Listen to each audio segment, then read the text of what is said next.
Live. I don't know where the Catboy is. The Catboy is also live somewhere. Where is Neko? And why is Neko not in this voice call?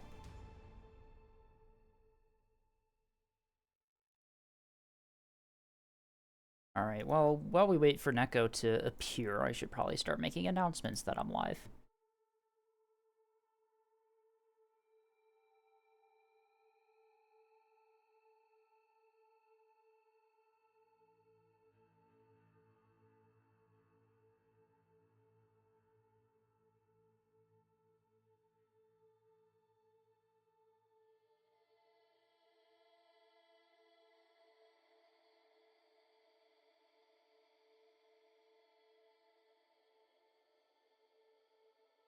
I do believe Catboy still hasn't appeared.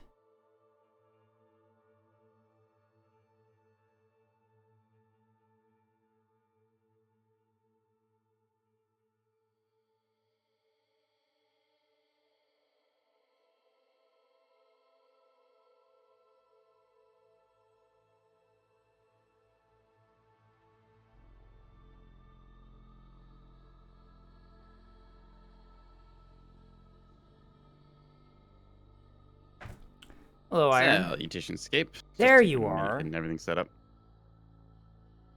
And We found him. Get everything kind of put together. As I hopped out of the shower, looked at the clock. I'm like, oh, I got less than 10 minutes. Oh, I know the feeling.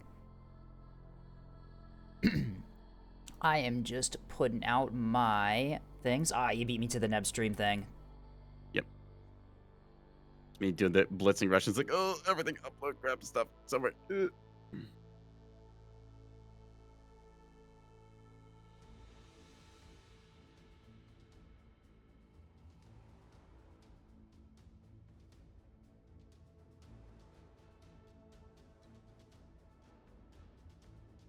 There we go. I think I got all the announcements out. I did it again. I just realized I didn't update my fucking stream title. I did it again. That's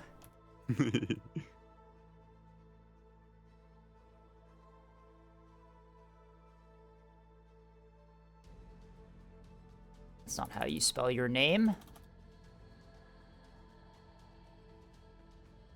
That's also not how you spell your name.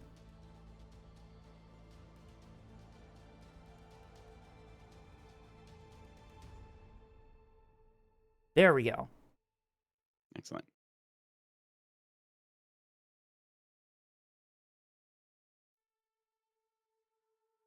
Yeah, I'm using my new Fugi that Levy made. I see. Oh, it's so peak. I have another one. I have an additional Fugi that I could swap to. Oh? Is it not the hoodie one? Oh, it is the hoodie one. Yes. I may or may not have toggled my hoodie off because of that last time. I stole it. Yes. Like and then apparently there was a conversation about whether or not the model's wearing pants or not. somebody asked me about that, and I was like, why would you ask that? The fuck? And then I inquired, and Levy was like embarrassed about it. It's like, what is wrong with people? Anyways, that conversation aside, let's I'm gonna go live, switching scenes here in a second. Ready?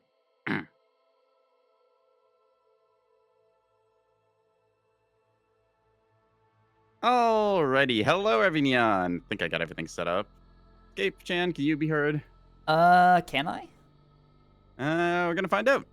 Hello, wonderful chat. Do you hear the Escape Chan? Did I beans up the audio? I sure hope I can be heard. We can hear. All right, excellent. Audio is not scuffed immediately. Yay, yippee. We got people in. Cool. Got a lobby up, area number 7. Looks like there's a gold stack here. We'll probably have to break up and shift people around in that. But all right, yeah. I sent you the stream together invite. Let's see if that ends up excellent. working. Yep, that popped up. Let me just accept that. There we go. That should be working. Where is the toggle for share chat? Should say start sharing chat. There it is. Okay. Yep, there you go. All right, so Evan Yan, you can check out Escape's perspective or mine, your choice. Escape Chan has a new model? Yeah, Escape Chan stole my fucking hoodie. Thank you very much. I'm cold. I do get to show off my shirt that has a fish on it, so yay. Oh, the dating arc continues. Is that what we're Tasty, no, bad. Spray bottle. Mod, spray bottle this man. The last thing I need is Scape showing up in my DMs with a fucking pleading emoji, okay? It's all because of that stupid cheese conversation. Oh my god, it was. Hey, you're the one who decided you wanted to make that into a meme. This is not my fault. Yeah, I was like, hey, this is a funny bit.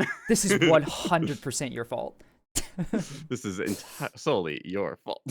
You solely are responsible for this. That's the one. It's like, how did the wording go on that? All right. Anyways, lobby is here. I am. I'm actually here. I should probably join the lobby. Oh, why is no? DTSC is here? Oh no. All right. Ina. DTSC is here. Yeah, They're in I your think we can server. do They're a in your server. 5v5, right? Check. Probably maps. could. We have 3 additional people and spectators. Want to start off on Nyx?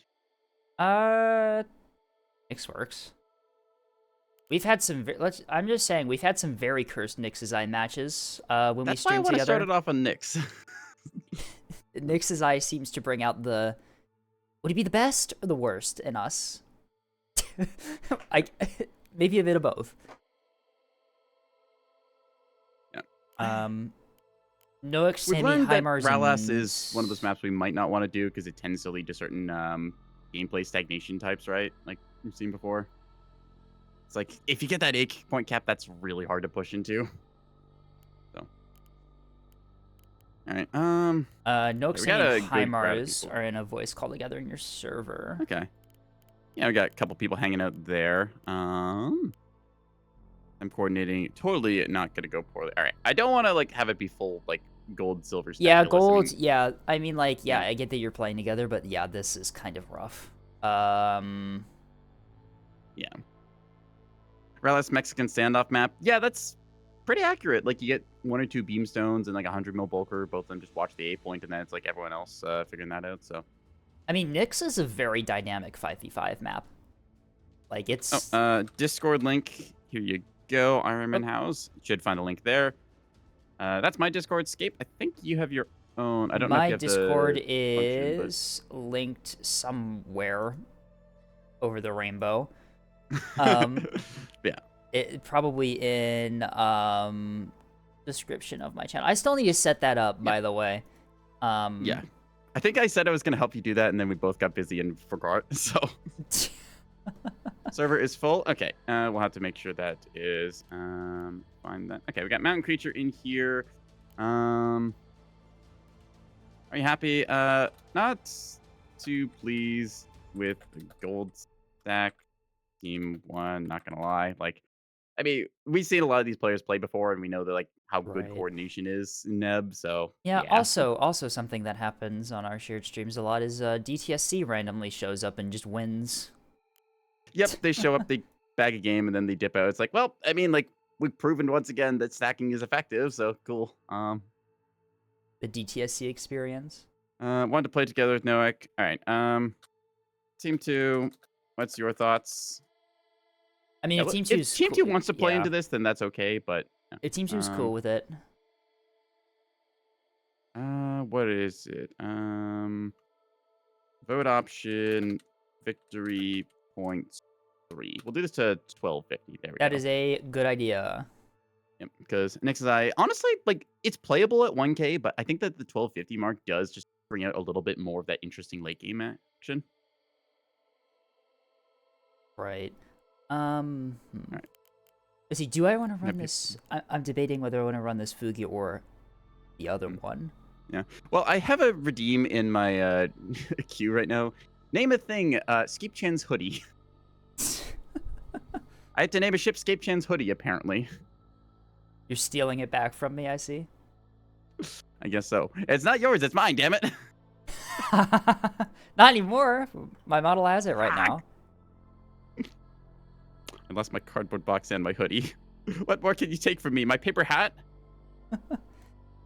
I need to actually make the post in my server. We're debating on giving Scape Chan an actual like name for purposes. Interesting. work? Hang on. We need to actually decide on one. We could do that. We could give Team 2 a starting score buff. Yeah, Even good. these out a bit. 15%. What would 15% bring it to? I don't want to do the math on that. Brain says 200 points, give or take, somewhere in that range. No, Tasty, we are not doing that. Absolutely not. Rejected. Escape, I gave you a little paper hat. Enjoy. I have a paper hat? Yippee! Yes, I can't see it on my end, but I'm going yeah, to I had assume to it looks throw it cute. on my side. Yes. Paper hat, of course it looks cute. Paper hats are awesome. I could just swap my Fugi model and completely mess it up. Boy. You don't understand, I have all the power in the world. I see. I can also turn off your visual. No! No! Okay, it's apparently 187.5 points, which I think rounds out to 188. So, Close enough. yep, good enough. Team 2, 14%. Seems good to me. Yep. All right, just We'll waiting take it. They get a slight bump. a couple Team 1 people gotta make it happen. on Yep. Team 1 to ready up, and we should be good to go. All right. Hi, Mars. What is that badge? Damn it. All right. Talk about that. Oh no. I don't have to talk. I don't have to talk about it. All I have to do is click this little button here, and all of a sudden, I'm repping my own merch. All right, there you go. Do I just keep it like this for this match? That would be so cursed. I should do that. Excellent. Yep. Perfect. There we go. Yep. Hey, you know what else? A bit so we can I actually put my see hoodie things. back on. You can, and also you can put the paper hat on my new model. I did. What did you walk into? Don't worry about it, Levy. Levy, it's fine. Yep. What do you mean would? Don't type that, Cookie. You can't just type that. Oh god, they all switched. The entire DTSC team just switched badges. Net community in a nutshell. Wonderful. This is what I get. This is what I get. I should also mention that this is actually one of my saved paint schemes as well. I do have this saved. All right. Anyways. Oh, they want the volley tag too? Oh, it's over. Welcome to Public Test Branch Nix's Eye. I am joined by Scape. Scape Volley. I'm here too. Scape Volley, that's the one, yeah. Anyway, so just ignore the boogie for the moment. So like Neko said, we're on Nix's Eye on PTB. Team 1, we got Sir Poopit, Hymars, Sammy, Noak, and Mountain Creature. You want to go over Team 2? Or should I? Team 2 consists of Microsoft Edgelord, 2-stack, Lark, River Eagle, Hallow, and Void. So let's take a look at these deployments. Nothing quite jumping out. Looks pretty normal, kind of distributed deployments here. Just a lot of ships coming in from many different angles. Yeah, very spread out, both teams. Looks like Team 1 ANS has more tracks coming in than Team 2 does, just off a cursory glance. Yep. Typically, they might still be deploying. opposite. Hallow's Could not be, readied up yet, and I don't think I see any of their tracks yet. So, see how that goes. Trying to recognize names that the ships have. Not Hymars really appears to be running their cap fleet. Yeah, I quite see. Popular. Yeah, I think it's like 5-6 corvettes and 2 beamstones. Where's the Jonkler? There's the Jonkler. Yep. So, pretty standard stuff there. And then I think we'll see probably Hallow come in as the cap player. Now, Hallow is a big fan of doing similar style. Worth noting, this is a game to 1250 points, and we gave Team 2 a slight advantage. I think it was like it was 15%, which brought them to about 180-ish. Hang on. I got a bot in my chat here. Cheap viewers, get out of here. Spray bottled. Oh, it's you this time. Yeah. Popular enough to get Viewbot to spam things. Wonderful. All right, let's take a look at these fleets on the approach here. I'm seeing a missile rains coming in with your face on it. I'm seeing I'm seeing 2 Axfords in a very distinctive paint scheme. Okay. So, Team 1 ANS, Noak Vessel has 2 Rains with size 2 launchers. Oh, is this... Oh, there I am. That's a missile build, all right. Yep. I'm not even gonna bother trying to read off those things. That's a lot of size 2 hybrid. They're using the wrong paint scheme. It's supposed to be Sammy's running the correct paint scheme, though. Take a look.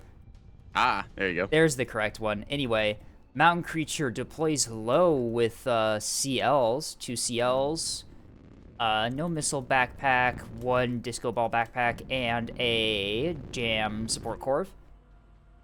Looks like they got 2 torpedo corvettes going around the map. Oh no, 1 naked corvette, 1 is torpedo locking stuff. That's wait, one of them's torpedo. Yeah, torpedo with a bullseye, CMD style. I guess that's kind of fun. Can't see the seekers on those missiles yet. We will have to see what they are bringing, and then yeah, an empty cap ship. HIMARS Size 2's already testing the water towards E point here from NOAA. They're yubbing the point. Anything on OSP trying to get that? I think Carefree, that gun shuttle, is moving in, but I don't think it's going to get there in time. I think it's just too slow. Yeah, no sun drive maybe on overshoot that and hit thing. the monitor. Or not monitor, anyways, let's go through the fleets fast here. Yeah, quickly. HIMARS has their standard cap fleet, 2 beamstones, and I think it's 6 gun corvs. Yep. Check 1, 2, 3, 4, 5, 6. Yep. So. Yep. And then Semi has their Great Fox battleship. I've seen this a couple times before. It's a very well-built ship.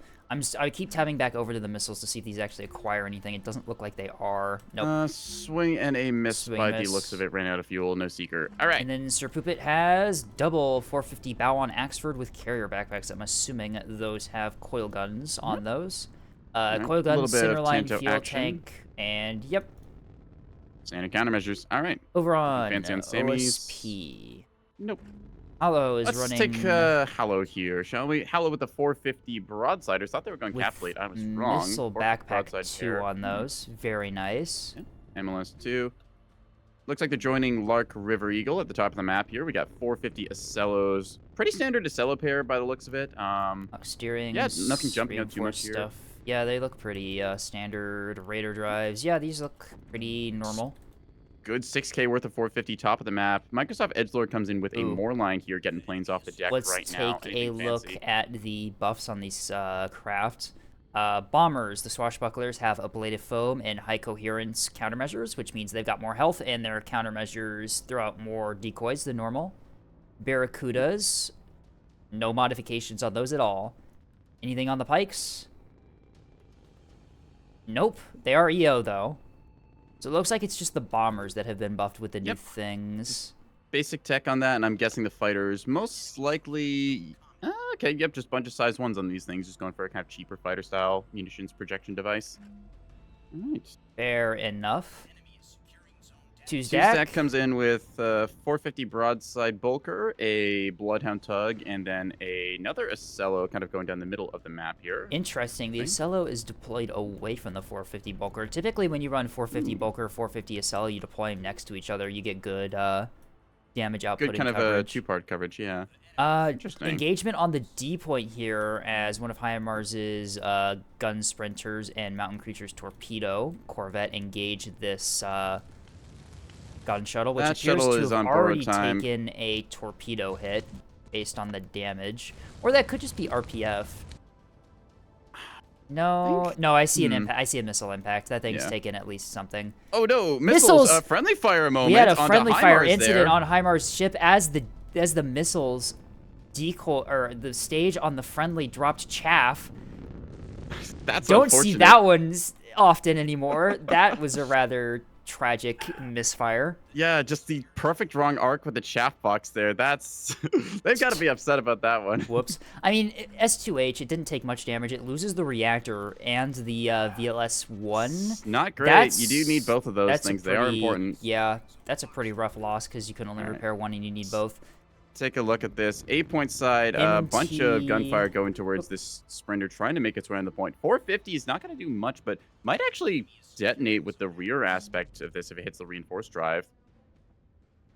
Hollow does not have secondary guns with the T-20s, but they do have missiles. We'll see what they have to clean up 8-point here. Shuttle moving on there as well. We didn't go through the last fleet here, which is a light carrier from Void. Void is, running with the carrier a name of all time on that thing. Mama's Boy Toy. Cool. I just read that out loud. Very awesome. Yes, you did. Anyways, moving on. Very expensive Barracudas in this thing. Yeah, helmet mounted display, ablative foam, articulated nozzles, and high coherence. These are really expensive craft. We'll see how that works. And then the other It's things like, look completely unmodified. yeah. Seeing some variants of multi-mission tugs run to the Talisman launcher here. They've got a bulk mag with some Naganatas in it for air control. One of those on either side of the map, B point and D point. Then they've got a 1, 2, 3, 4 gun shuttles doing cap duties and stuff. B One point of fight going on them, here as these are going to be contesting for the moment, but I think the OSP has enough stuff on the B side of the map to win that. Heimar's kind of keeping back here for the moment with the main force. 100 mil bombers and those MMTs committing on target. The defender, out of arc, didn't engage those missiles from the MMT. Unfortunate, takes both hits. Yeah. 100 mil Heavy from the crippling damage on this bombers. thing, likely to go Those down. are S1 offensives from Microsoft. Those are not defensive Yep. missiles. Saw Seekers mostly seducing on the chaff. That is way too close to the chaff. Those are going to seduce. These are not running the nose illuminators. They're running the pods, which have a very wide cone. If there's any chaff anywhere near the ship that they are firing at, they will likely be seduced by the chaff, unfortunately. Wonder why not R1? R1 got a damage model change, so it has the light stunning effect instead of the lethality of the HEI with 50 damage per ray. I think R1s only have like 15 or something. Right. Take a look over the 8 point. Shuttle from Void is going to go down there. HIMARS has secured the point here. There's going to be a 3-cap situation currently for blue team. B being secured. Yeah, B goes to OSP. D is still being fought over right now. We have Mountain Creature and their Torpedo Corps Two's coming trying towards this. to Let's defend see. the point. Going to be 1 impact. I think 1 deflection. Bullseye does Takes go down off the on bullseye. that. Yep. How many Light torpedoes strike do you going still out as have well. in you? Not a lot. More hybrids coming out here. Let's see what they stage on. Going after one of those shuttles. Goodbye, sweet prince. Unfortunately, not in time to deny the D point, as D point does go into the hands of OSP here. There's an MMT and several craft on the point to hold it now. Not too much down there at the moment, but there is some CL presence underneath the map. Mountain Creature looking to go either side of the map here. They set themselves up in this nice spot that gives you a bit of freedom underneath to like pick which point you want to aggress onto, B side, E side, or D side. They are Bunch of Naganatas down mid here as Blackjack is getting jumped on by these. I don't think they're going to find purchase, though. These are Act Wake, and remember those bombers had the high coherence decoy launchers. Yep. Looks like they just staged early and then bled out there. Yep. No hits. Heimar's going to crit out on B side here, and looks like they do deny one of these shuttles there on the B point. It's also going to go crit now. So reactor blooms there. Heimar's set up to potentially aggress onto B side, depending how much the OSP team's going to commit to defend that. There's 2 Corvettes and a Beamstone to push that. An MMT and a Cello watching the B point. Should be worth noting, Void's done a really good job of getting the initial cap advantage. That being said, they've lost 3 of their 4 gun shuttles doing this, which is... Heimar's also bleeding a number of Corvettes in turn. 3 Corvettes typically, down. OSP brings more shuttles and just like the cheapness of fitting them into the fleet comp. But as we see here, OSP went a little heavier on the capital style. 3 Acellos and what's that? 3 Bulkers, yeah. Counted with the carrier, so. Missile TOT on the Bulker and Bloodhound tug from Tuesdack here. We will AMM's see deployed, if but I think these the angle's bad on require- half that salvo. Other half, one of the salvos goes into a ronk. Will the other one stages? Some will latch, but I think this will be AMM's widely just intercepting. deflected or soaked. 2 hits on Oh, the tug, unfortunate. 1 on the Bulker. That tug has no restores. It takes out a reactor. Yeah, that tug is... Bloodhound tug Yep. offline. They are Still not bringing managed that to thing back online. soak most of the salvo. There's a spam bot in my chat now. Oh, wonderful. All right, taking a look at the board right now. Bit of B-point aggression going on as HIMARS is trying the waters, pushing themselves up here while they can. We saw fighters push forward their Fulcrum flight from, who's that, Sir Poopit, move up and take out one of the EO pikes while the missile strike was going on. Fulcrum, Bit of aggression really? on multiple lanes here. Yeah, good Using pick up there their- with the opportunity. Yeah, if you using had their just those fighters. defensive... Whoa, these defensive fighters are coil gun 35 slug gun pods. I actually have been talking about this tech. So on test branch right now, there is some changes. You can get the extra wall thickness to bombers, I believe. So 35 mil slug and the reduced ammo 35. count for coil gun. It's actually become kind of this interesting like airborne tech where you get the centerline fuel tank to get you airborne for a while. You get the gun pods and then the coil gun if you need it. Reactor Bloom on B points. side gonna cook a little bit of damage into HIMARS's Corvettes here, so they're suffering a little bit of that. They are getting the points, though. It does not look Yeah. like there's anything in the area to Uh-oh. deny that. CLs underneath the map. One of them just ate a torpedo strike of some sort. The Oh, valley is they heavily pushed up. crippled there from They Mountain pushed Creature. up very quickly, very far into the E point here, and the fleet carrier, pretty much within detection range of those CLs. Just yeah, Yep. there was a torpedo Two strike stack out. engaging with their Acello against this. That's going to be a good chunk of firepower downrange. I don't think those voxels want to stay there if, well, No, if they survive. That I is. doubt Valley is getting out of there. 100 mil gun pods going out onto the jam escort here. That damage is going to start adding up really quickly. Honestly, like the opportunity choice. They didn't have rockets loaded. They had these 100 mil bombers already up. So I like the opportunity saying, hey, we'll pick up this jam vet or at least cripple its effectiveness. Right. Takes a cooled amplifier and a main thruster on that. 450 crossfire from the Acello. Cores out one of the engines. Ooh, those are small drives in the big slot on those voxels. Ah, no, you hate to see it. We've all done that at some point or other. Yep. Valley loses the big whiplash in the back. More torpedoes out on them. I doubt that Valley is getting out of here alive. I think that, yeah, Mountain. That yeah. might be it. Only Oh, two torps whoa. going against a healthy voxel. That could be all right. Chaff its does point defense is wonders. good. They stage on the Chaff. Those are ARAD, Therm, backup. Not a whole lot of maneuverability on those. They, Bombers tried it. Unfortunately, a little too far there. And Voxel's very good point defense from that forward arc, letting all of the guns rip like that. Let's take a look at the board right now. B point HIMARS had moved on and is currently pushing back the team. The coverage of the Corvette pair and the beam destroyer, forcing them to give ground.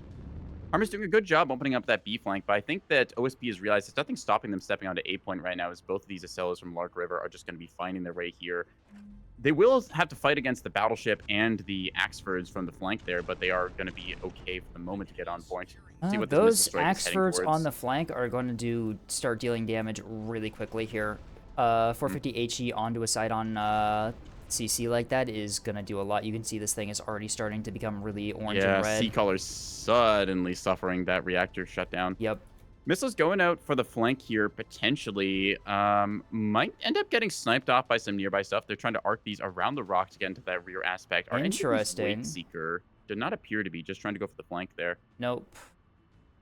Fighter coverage is nearby and could potentially intercept if they are That tapped is onto a it. TOT attack. Here There's they one. come. SDM's out. Gonna be SDM's trying to intercept against hybrids here. One gets a pop. Okay, they snipe out a few of them. Something Looks like at Hallow least. also going to be nearby. This is a fully committed strike from Noak here with HEKPs. This might be a quadruple. This is a quad time on target if I read this correctly. That is a lot of stuff going out. Yep, HEKPs in the front. We have conventional HE shaped in the back. Watch as all these missiles come in for a simultaneous strike. A bunch of them going to get seduced by the dead ship there. Other ones are going to find their way home. The Sea Color is suffering heavily there. That's how the Sea Binder is doing all right. For all those missiles, they do effectively cripple an Acello for the rest of the game. That was it can limp away slowly, but... A lot of intercepts and a lot of misses, unfortunately, for such a big salvo. I feel like it's a good strike to bring down a ship like that, but I feel that is in some ways an overcommitment in that state. There is still an Acello here providing the area coverage and missile intercept. Another size 2 salvo being tested out here, but as we can see, those the Acellos, Auroras, yeah, they're still active. You just flip on the B short on those Auroras and it just cleans up the entire salvo. That was a very interesting salvo to use against ships that were already being crippled by a 450 crossfire as well. I would have saved that salvo for something else that needed it and didn't have frontline already engaging. SDM's out on Wasp Squadron as they... Wasp Squadron is kind of premium fighter craft here, if I remember correctly. Yeah, helmet, ablative foam, articulated nozzle. So a lot of expensive stuff into this. More size 2s high going out here for another coherence, testing high the waters. coherence decoy launchers doing a good job of defending against those SDMs. Only like 2 of those SDMs hit. Very impressive. So, worth noting the cap situation right now. OSP is now back onto a 2 cap versus the ANS 3 cap. ANS did lose one of their voxels down below, but Mountain Creature was able to survive and pull back. Here comes a big missile strike going into the nose of Hallow's bulkers there and doing not a whole lot, if I'm going to be honest. A bunch of these are Wake secondary and just Act primary. They're just all going to seduce onto Chaff here. Oof, those stage too late, yeah, and get seduced. Yep. You see the you can see the high speed of these liners coming in clutch here as they just move out of the preset cone of those S2Hs that were set up. Act with Wake's secondary Heck P on a size 2 hybrid. I don't know about that one, Chief. I respect the intent trying to like finish off a salvo like this, but I think this is DTSC's, or rather Interstellar Mailing Corporation's in-house missile build they used in the tourney. Potentially. Seabinder looks like they're getting a little bit of the waters tested here. A bunch of these will find their way in, I think. Doesn't look like this thing has chaff. No, that's going to be unfortunate. Those are some HEKP hits. Yeah, HEKP hits not at a good angle, but enough of them hit to core this thing. Yeah. I think that's once again why you need to bring chaff on, well, your capitals, because if you don't, ouch. Yep. That's 2 Acellos practically crippled here. Practically completely crippled, I should say. One of them stuck on the A point, under 450 fire. It should be finished off pretty quickly here. The other one just took a bunch of HEKP, has no restores, and is... Take a look at the magazine here. Magazine and a CIC on Seabinder, so it can theoretically get back up and start putting damage back out. Jonkler in with the beam now, finding Hallow from the rear arc. Ooh. Bulk Freighter is going to immediately salvo out a bunch of size 2s. They're actually rolling to get their 450s on target. Okay, bunch of missiles out here. Battleship busters, these are called. Command Hodge. Command Hodge. I mean, you might as well. You're getting beamed from behind. You haven't used your missiles yet. You got to commit to something to try and get that beam off you, because that beam will cook through you incredibly quickly. Jamming out from the Keystone. Missiles coming in from the front arc as well. This could be interesting as the simultaneous strike has gone off. We might see more crippling damage here. Bulkers will take some hits, but Soak is not terrible for this. They do take hits there. Jonkler does go down from the crippling missile strike reversal. Unfortunately, the radar jamming from Jonkler attracts the Hodge on the Seekers there. I mean, they were Command Hodge. You did not have the soft kill to deal with that anyway. 450 fire from the BB is now going into the already damaged liners. Their 450 guns are pointed in the completely opposite direction of what you want here. I mean, OSP's frontline taking a significant pounding here. They've lost, what's that, 1, 2 Acellos, and Hallow now reeling from these blows. Has the ability to restore things, just needs some time to do it. Noek being relentless here. Noek, Vessel, whatever you want to call them. I always forget which one it is, but yeah. These missile strikes have been doing really well. My concern is, what happens when the magazine of these missiles runs out? Because I think there's only a few of these things left here by the looks of it. Maybe like at this 8 or point 7? In the game, Noek has crippled 2 Acellos, heavily damaged 2 liners, and taken out some cap ships. I think that they're actually in a pretty good position if they run out. I think that they'll have done their job enough for the front line to take over and finish the fight. Yep. Our sprinters are moving to backline there, as Jar is pointed out. Okay. Take a look here at Hallow as they're going to get missile struck. This goes to show like the depth of missile play, with time on target being a thing that's kind of skill-based, just like a practice thing over time. I wish I was better at it. Hallow suffering under this missile fire as the iridescent lilac, I think, is gonna actually still repairable. Can fix its complex and its storage. Crippled. Ooh, nope, there it goes. Damn. It brought the complex. It brought the complex back online, and then it immediately got sniped out. That's rough. D point going into the hands of OSP as they step a gun shuttle onto the point here. Looks like there are 2 pretty. Sorry, I was looking at B-side simultaneous cap going off. Oh, yeah, you're right. MMT on the B point with that that beam destroyer out of the way. Now there's nothing that ANS has to deny the B point. D point is in a similar situation here. Not a whole lot that ANS has to really stop that. They have a nearly empty torpedo corvette, but that's about it. Imar's gonna be finding one of the carriers in the back line here. I know I've gotten I've had this happen to me. This feels familiar. I've done it to you. I've done it to you. Yes, I'm aware. Thank you for that. I love doing this with my my torpedo corvettes. It's so fun. You just remove their carrier, and then you don't have to worry about a carrier anymore. It's bunch of the 120 mil going to be finding the journeyman here, which is now kicking its thrusters on, has to run soon. They do have some bombers and such up right now. The question is, will they engage or not? No T-30 on the J-Man. Tragic. I feel like there is the stuff on the board that OSP could have used against this. I think that the ANS missile support fleet just got a little bit more done than the carriers and stuff did this game. Don't get me wrong, the carriers did get a good strike on the CL at the bottom of the map, but I feel like there just hasn't been the same lethality or intercepts done with the fighters, potentially. And these missiles will S2H find their way on the B arrives point. at D point and B point. Unfortunately, too little, too late. Didn't do a whole lot of damage. Simultaneous Yeah. strike on both B and D didn't really do much. We have Best Girl is moving in to try and destroy the ship on D, but there is nothing on B. I guess Mountain Creature looks like they're moving their CL to engage on B. ACAP going through right now as the front was opened up. The dual Bulker, dual Acello pair had to pull back here. Only one Acello left right now, the Black Rose from Hallow, which is trying to put itself back together and doing a decent job. Liners have very good restoring abilities. They just have to take a little time to repair. Structure broken, though, is going to hurt. A point, yeah, nothing to deny A point. OSP is. ANS's front line has done a pretty good job of pinning down OSP's front line here. Timer's in the backfield is doing a little damage to the Journeyman, but honestly, it's doing okay for the moment. Bombers do need to get themselves tasked onto targets here. They should be able to detect the... Oh, no, there's no radar on board the Journeyman, is there? No. I think they're in visual... Are they in visual? Visual's like 2.3-ish. 2.5, somewhere around there. Almost so in maybe visual. Yep. D is being resecured by ANS here as Mountain Creature's Torpedo Corvette moves onto the point. Looks like it gets some torpedo hits into the gun corv that captured it. 100 mil bombers. 100 mil bombers starting to open up on it now, so that might be a thing going off. I think this thing survives long enough to take the point. How much ammo is in those bombers? Those bombers also have KB-20. Oops, that's the wrong ones. No, they do have KB-22 still on them. So yeah. if they can cripple this target and get into arc here, there is a defender, but it is not firing because the mag CIC is down, dead. mag down. Are they committing Ship with the bombs? is still alive, though, unfortunately. So I'm waiting. I'm waiting yeah, for they that lost little... track of it, so the fire order cancels out due to the Right, the radar cones on the bombers have been nerfed in this recent patch to prevent them from spotting their targets as well as destroying their targets.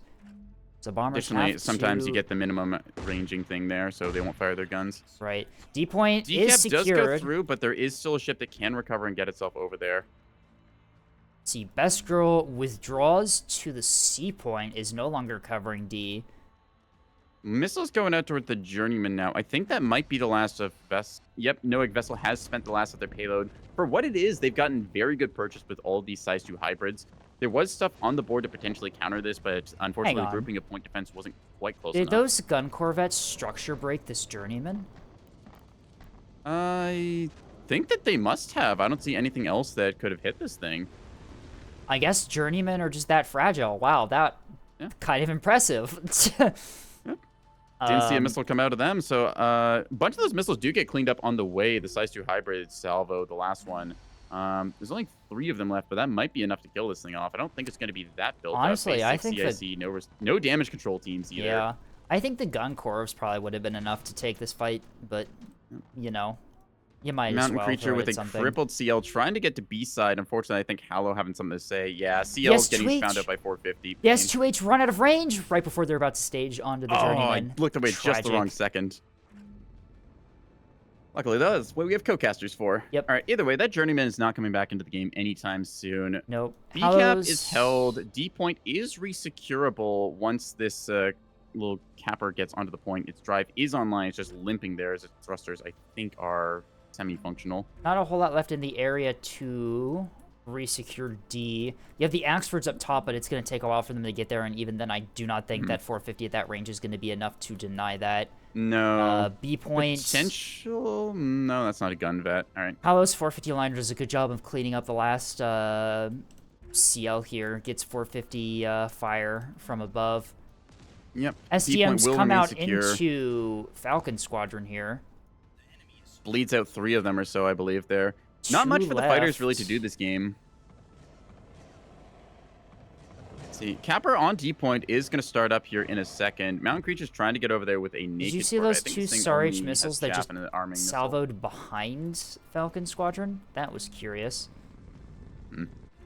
Take a look. Okay, looks like some coil gun shots going off there. Gonna clean up most of the fighter coverage here. What's Microsoft Edgelord doing right now? The carrier is still under the map. They have some bombers airborne, it looks like. Bunch of Piranha rockets and 100 mil A lot of these look like they're focused towards killing off lighter assets. We haven't seen a buildup of, like, say, 8 R3s used for anti-capital No, duty. we've seen the All these torpedo capitals have fighter strikes. coverage, though. We've seen the torpedo strikes that Microsoft has used against the CLs. Speaking of which, Graveyard Squadron is currently a squadron of 4 torpedo bombers out on, looks like the CL, potentially? Potentially moving there to just sweep anything left on that side of the map right now. D is Fighters haven't really resecured engaged much. by OSP here as their gun corps limps back onto the point here. ACAP is held by ANS. At this point, ANS should probably know that they've crippled most of the OSP's front line and just start pushing forwards. Yeah, Question ANS will they? ANS's front line is like completely intact at this point. The BB's taken a little bit of damage, but is fine. The Axfords Battleship lightly damaged. It does lose CR-75 Chan on top, but at the same time, that's kind of expected. Yeah. 2-stack getting opened up on in a second here from above by the battleship, so that's going to be a bad arc to find yourself in. Axford's nearby as well to provide fire support. Axfords are moving down onto the D point here, recognizing that they need to commit to points and recognizing that they are pretty much intact and can just do that. Best Girl, speaking of, is flanking around the side here to get a flank onto 2-stack's ships here. 2-stack doing the best they can to provide coverage towards that D side, knowing that there's probably a capper headed their way. You're going to see them firing off against these Axfords. At this range, dual Axford pair here, it will take a little bit of EP damage because they don't quite have the evasion that they want currently. Now they're starting to go into evasive mode, so we'll see these start dodging.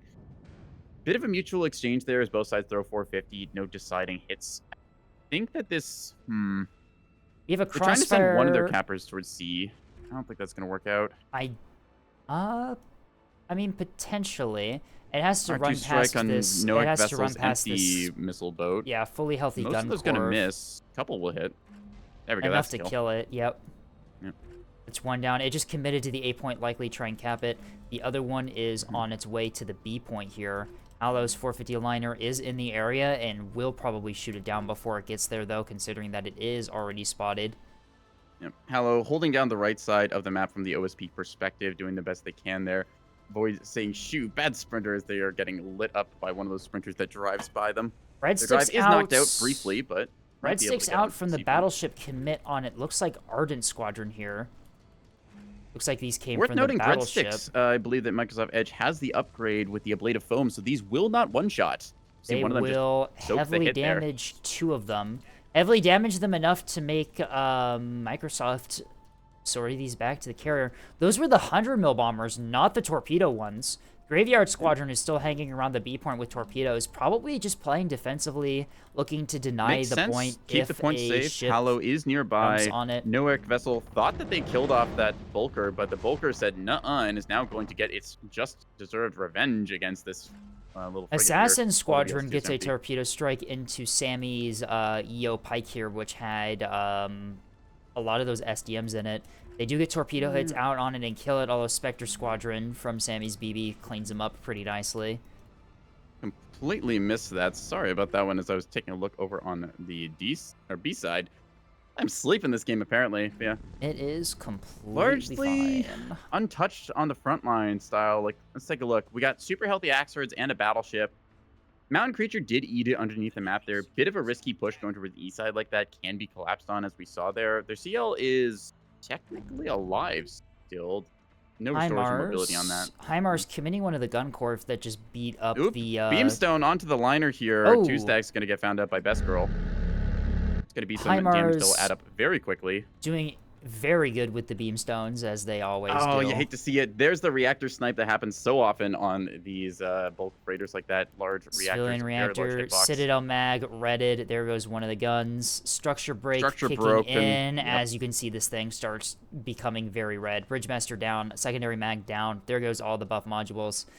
Dead liner reaction. That's going to be a dead liner in a sec. The beams updated on the test branch. They overheat a little slower, so you can hold down battle short like this a little bit longer. Additionally, they changed the... I believe it's the aim point changes every 5 seconds. So you can see it's changing its aim point every 5 seconds, which is very quickly. And yeah, the 450 from the Axfords is just going to finish that thing off really quickly.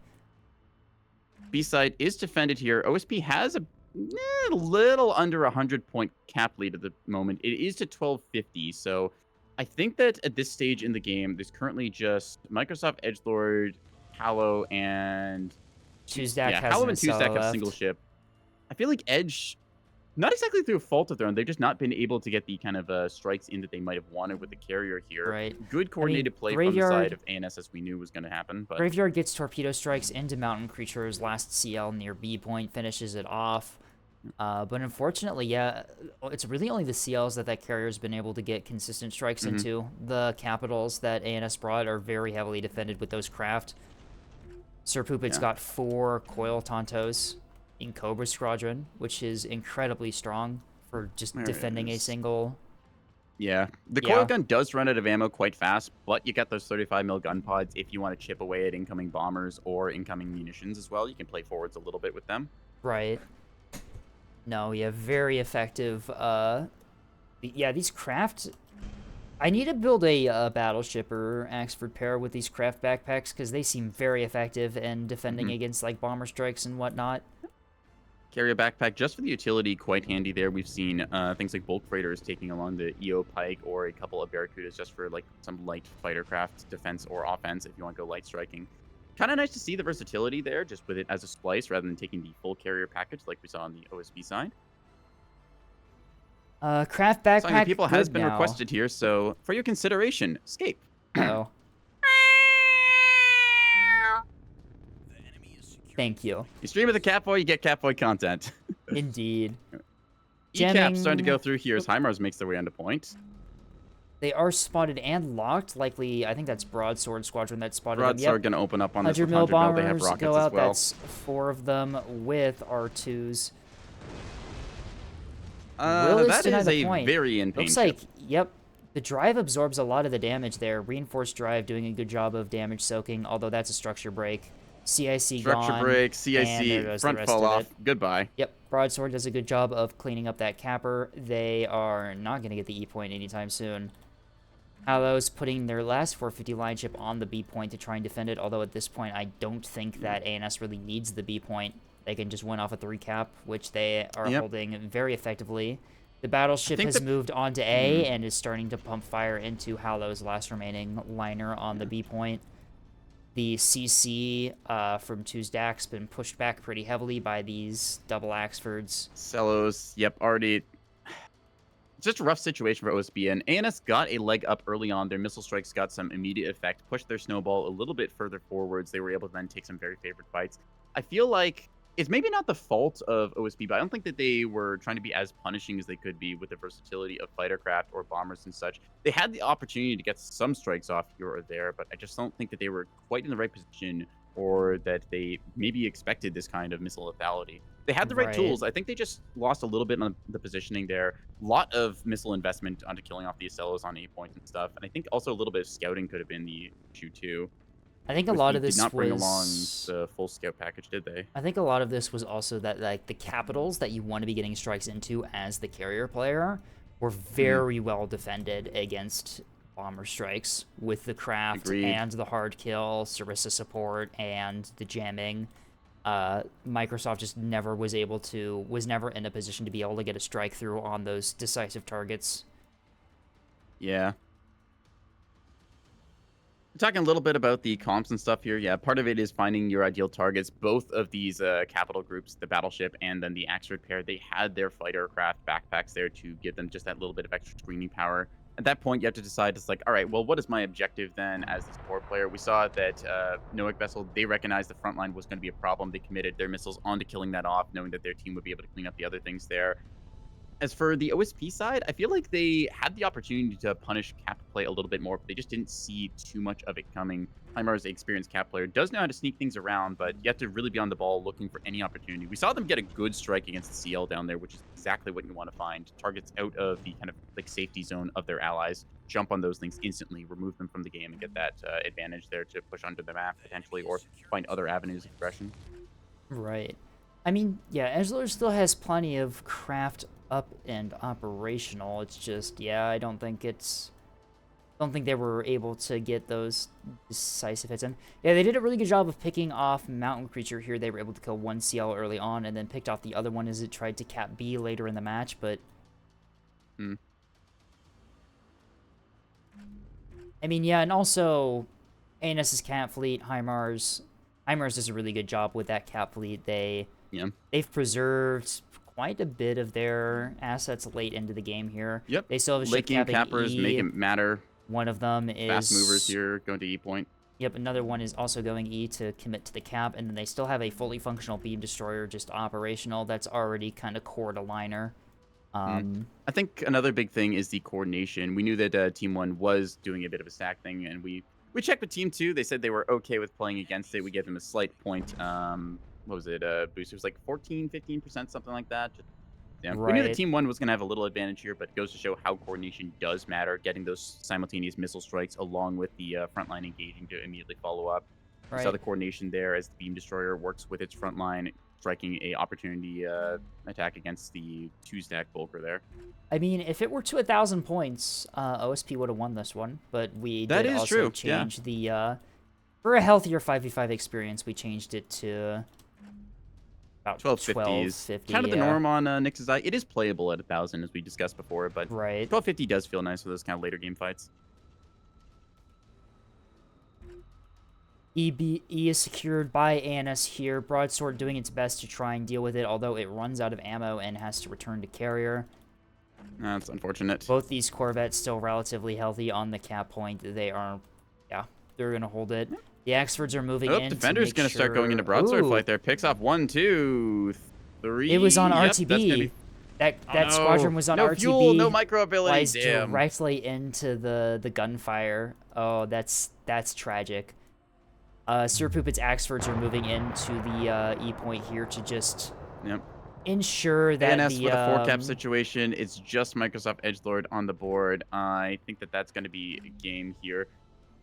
Edgelord Do you is think we call it or let them spotted. play it out for a little bit more? I mean, Edgelord is spotted by the BB right now. They're like right on top of each other, so I have a feeling that they're going to go down here pretty quickly, depending on how. Out towards Sammy. Let's see what we get here. Sarissa fire coming off of one of these. Oh, we didn't cover these. Little Picket, Sarissa, and Rebound Corvettes. That's interesting. These are Arad Thorpe's going on target. Looks We'll like find the one belly of the Great hit Fox. into the bottom. Bulkmag has a cook-off. The 68 absorbs pretty much all of the damage there. That damage went into the 68 and the Bulkmag in the core. That was really curious. Yeah, the central stack. Curious damage raise on that one as it just avoids all of the compartments in the bottom section of the BB. A couple of fighter craft engaging the bottom of the board here.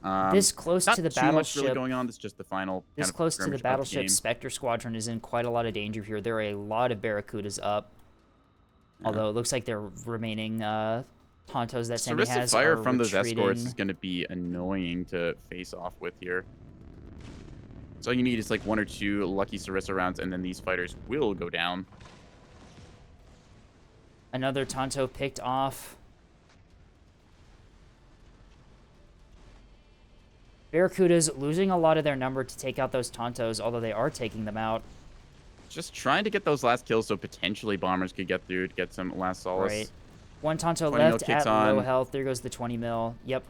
Sammy is now out of Tontos, although that being said, those enemy Barracudas did fly into the point defense range of the BB, taking quite a lot of damage in the process.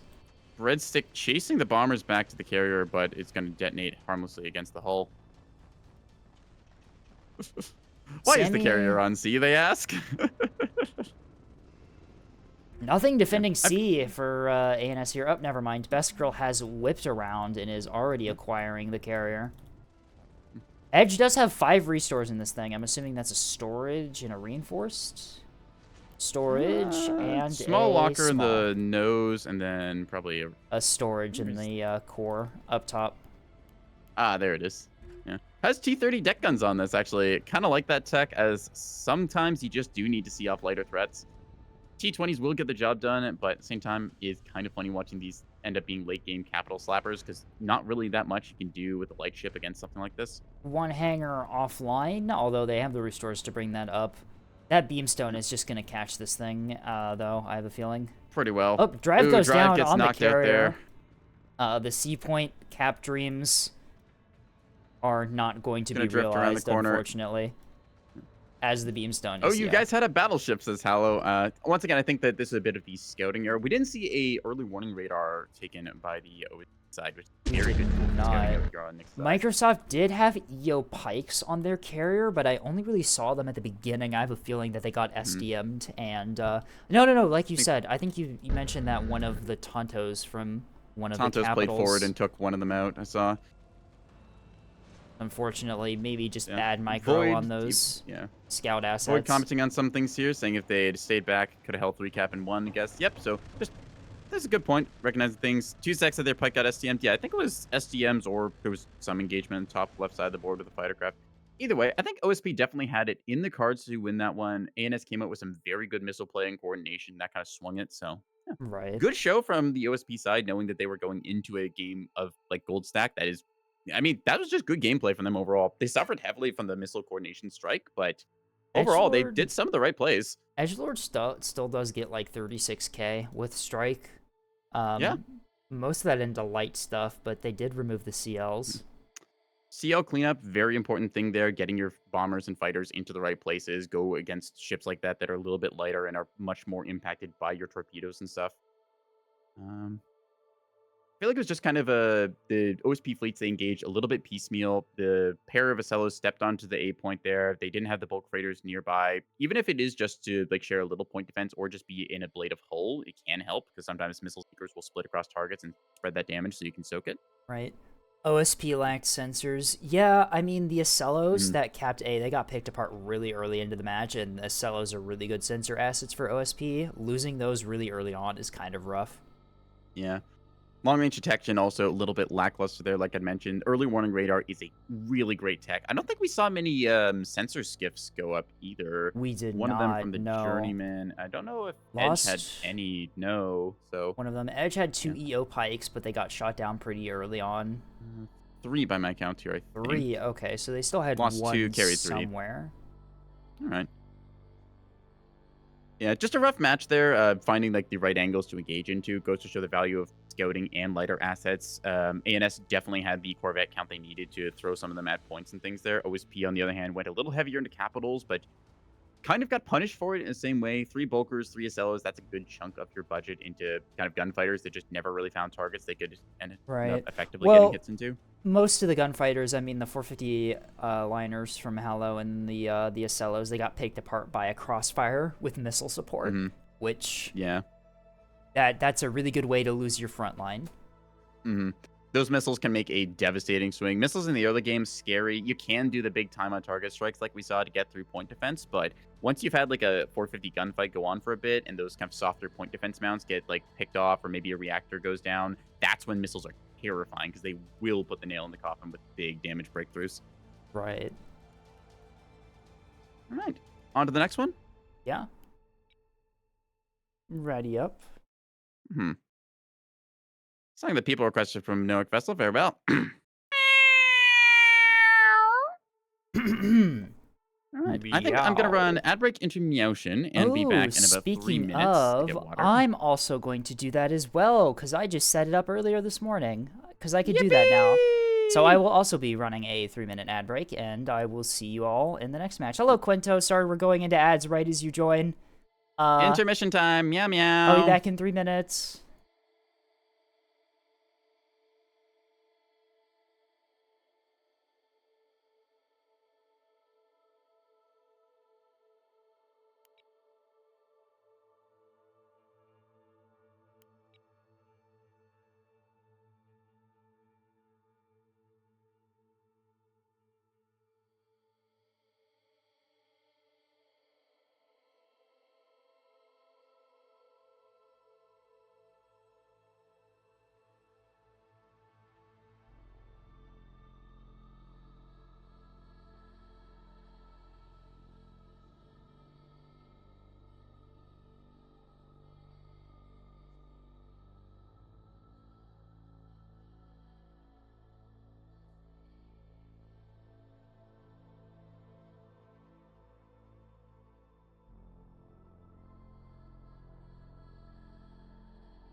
Okay. We are back, potentially. I just realized I have not changed my Fugi at all. It's still this. I say we Hello, keep it. Avignon. We're back. Just Sorry. heard you muttering something as I sat down this. I got Gen. pinged in your server in litter box. Oh no. Thank you, Jar. Oh yes, I see. Yep. Thank you, Jar. Very cool.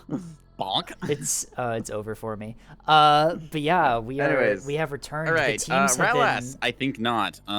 List maps. Let's find a map that is not Ralas. Ralas, I think not. Yep. Yes, I can't wait for my slideshow to happen. We love having 3 frames per minute. So, Ralas, it's a map, like, if you know how to play it and you keep that 8-point neutral, it's okay, but otherwise it's like, oh, they got the cap. Pain, misery. Man, Ralas sucks. Let's switch to a map that's good. Votes Solar. Okay, look, you pick a 5v5. You want to go to Canyon? Besides, I actually like Salar better than I like Ralas. Do we want to go to... Canyon? You brought it up. Incredibly cursed thing to bring up, but also... I'm going to ask if they want a Canyon game. I'm seeing Canyon do it from Levy.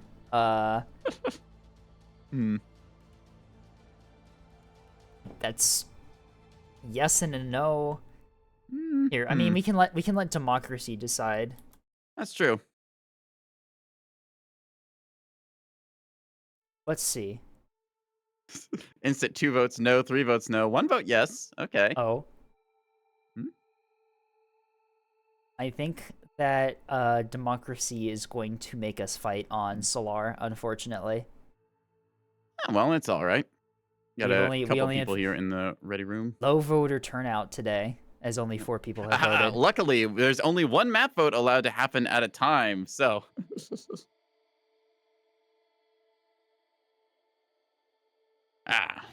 Excellent change. Tasty Cookie got nerfed, deservedly so. Thank you. Spectator nerf. Vote map Barbie there house. There is a cap now on how many voting things can go on at once. I don't know if vote option and vote map are linked together for that, but it does make so people don't just spam polls. Very handy when doing fight nights and such. Tragic. I wanted to play on Barbie house. Actually goated map, by the way. I've not played on Barbie house, but I did see it in the workshop, and I kind of want to try it. GTSC dog. Oh my god.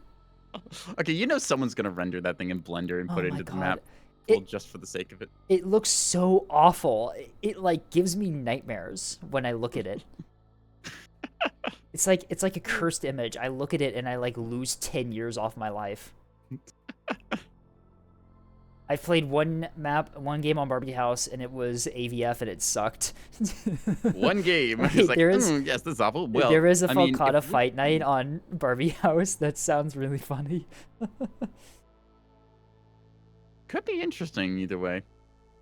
I'm looking forward to next Saturday. There's a AVA tournament thing going on, or tournament fight night. I'm not sure exactly. Was it? I think there's gonna be some brackets on Saturday. Unfortunately, I do have a job and will not be there on Saturday, which is tragic.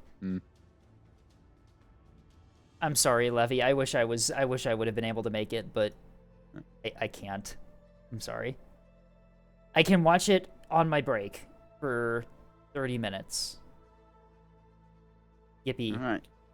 Well, teams look okay-ish here. A bit more balanced than the first time, definitely. Yeah. I think that both teams kind of coordinating themselves, getting on calls, figure out what exactly they want to do. I'm noticing a distinct lack of my badge being used in this one. You know, it is a little bit of a jump scare seeing that face on ships when I'm doing casting. Zoom in. There I am. Ready up. All right. 1,000 points, Salar, 5v5. Do we want to force at least 1 carrier per team? Do we want to test that out for the new craft performance, anything like that? Or do we just want to let them have at it? I mean, most of them look like they're already readied up anyway. I mean... they'll probably bring planes or something like that. We'll get the data we need. We'll get the data we'll need. Once again, another 7 battleships later. Yeah, once again, another Neko Escape PTB stream where no usable information was gained. still like that quote of just like, if the 7 battleships won, I'd delete the game. List 2025. Thank you, Liz. The day Neb nearly died. Yep. It wasn't clickbait. It was obviously true. Yeah, Liz would have definitely deleted the game if that happened. Definitely. Exactly. Like, all right, this isn't working. We need to start over. That would have been a really funny patch note, though. Removed the game. Yep. Pick what you want.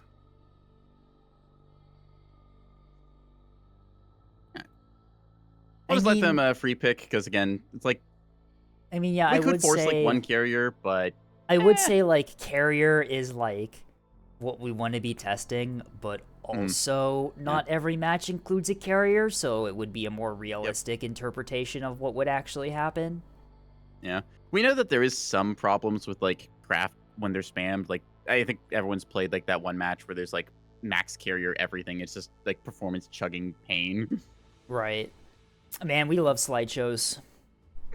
Yeah. I think that's a better point where it's like, okay, you might like be able to spam an all carrier team and win, but no one's going to match with you afterwards. Right. Yeah. And that's another thing that other people have pointed out is that people stacking is kind of inherently unhealthy for the game because yeah. And Stack then versus stack is quite fun. Stack versus stack is fun because that's like that's tournament play. That's fun when each team is well coordinated. Anyway, intro time. Hello, Everignan. You cleared your throat and then said... Everignan. Yeah, I see you stealing my lines once again. Yeah, you cleared your throat and then said nothing, so I had to fill the silence.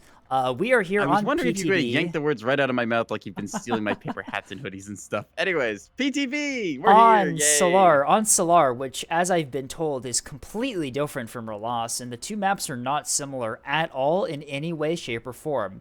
Totally different. Anyway, Team 1, we have Hallow, Sir Poopit, Microsoft Edgelord, Jordan, and Tasty Cookie.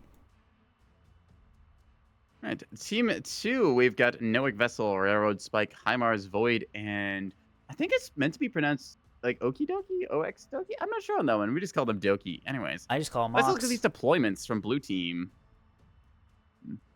Yeah. Whoa, lots of tracks from ANS, a lot more than OSP by the looks of it, which is twice in a row that this has happened. Typically, it's the opposite.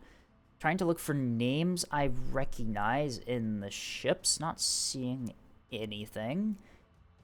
Both teams really spread out. We have a lot of ships going B and E on ANS. Looks like maybe defense for B, I'm assuming, considering that's where OSP typically pushes. And yep, going to OSP side, massive deployment on the B side here for OSP. It looks like they are definitely going to push that point. That is typically the opening play that OSP does on this map. We will see. Seen quite a few of these ships here setting up for that. Yeah, a lot of presence on that underside of the map. B point, kind of more open. Good firing lines there that you can get from the OSP side. Typical line of aggression. That said, ANS does know that's coming, having played the map a couple times themselves. Should be worth noting, OSP has like nothing deployed for D. Yeah. They got a couple of assets deployed more towards the middle here to overwatch that A side, but looks like this is going to be a coordinated shove towards one point. So I have a feeling that OSP is going to commit to the death ball B and then rotate onto E and A. We will see what actually happens, Deployment in progress. Let's go through these fleets fast because we get 10 players to get through and a lot of ships. I'll take ANS if you take OSP. Go for it. Alrighty, I get a 450 liner on Zoom In with T20 sidearms and a couple Pavisas. We will get a fun little C90 monitor in mind with the T30 and container stack. All right, let's go top of the list from Blue Team. Hallows. Missile, Spyglass Range, I'm assuming. Yep, Spyglass Adaptive Radar Receiver, a Beamstone. Oh, this is the Takishnet. Is this... Nope, I pronounced that horribly, and we're just going to move on. Anyway, Torpedo Corvette, 1, 2, 3... 3 of them, and it looks like 2 gun cores. Pretty nice cat fleet here. You have the missile range for Overwatch, you have the Beamstone, and then you have the cap ships. Jordan is running there. 450 beam on the bottom battleship here, triple drived. Parallax, I see 3 FPAs in this thing. Very interesting. It's being escorted by I'm assuming an SDM. Yep, SDM range here with jamming support. Microsoft has the 450 Axford here. It is Heavy backpack on that thing. triple track correlated. Lots of missiles in there. And we also have, I'm assuming, 2 railstones to support it. Yep, railstones going low. Sir Poopit is bringing the same... No, not the same 450 Axfords as the last one. Those are rail guns on the back. Interesting. Okay. Whiplash Raider as the drives. Parallax. Anything buffing those rail guns? Doesn't look like it. Just takes the rails as an option. Has a bulk mag for broadsiding? Curious a little choice risky here. I don't know. Curious choice from Poopit. We'll see how that ends up working. And then Tasty, is this just 6 beams? Is this 7 beamstones? No, it's not. It's 7 beamstones. Oh my god. 7 beamstones, chaff launcher on them, 2 FPAs each, reactored. This is a greed build. Why bring a real parallax? Wait, what? How did you, sir? How did you get the points for this? Oh, I guess they have no point defense, do they? You.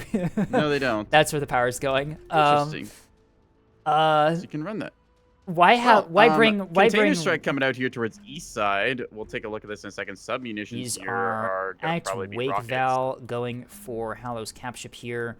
Drives are running on the cap ship. Wake Val is going to properly stage onto the ship. AMMs intercept a lot of those rockets, although a lot of them hitting. The ship will survive to take the point, although it takes really heavy damage. All right. Container Salvo attempted on B point as well, although Hallow does not yet have their ship on the point. Looks like these containers will still stage on the ship. Still gonna find it. Yep, Wake Val kicking in once again as those containers are going to hit and absolutely destroy that thing. Gone. Okay, that was from Noek Vessel. We saw yubbing in the last game. Now they got the container ship out. That's going to be powerful. And an All right, EO what else we got? Pike on the deck, ready to launch. Does it have... It does have launch pads. Very nice on those things. Might have some Illuminator shenanigans going on there. Okay, Doki coming in with a 450... Mass Driver Bulker here with container stack. All right, that's cool on one. And the other one is going to be a... One Mass Driver, one Obelisk. Oh, wait, hang on. This could be a... This might be a bow-on liner. Remember, that's... a lot. I'm seeing a lot of Pivises on the front here. That is possible. Okay. Yep, remember, bow-on liners. Yeah, might be bow-on. Bow-on liners are usable at the moment. Yeah. And then supporting the 2 equal ship liners. count 21 on 21, which makes you rationally happy. Thank you, Lone Wolf, for doing the math count for us. Okay, lastly, early we also have tug. a support tugboat here with early warning and Bloodhound. Very nice to see. We are running double you got track the correlator in side. there. Give me the OSP one. Give me I'm that sorry. Okay, fine.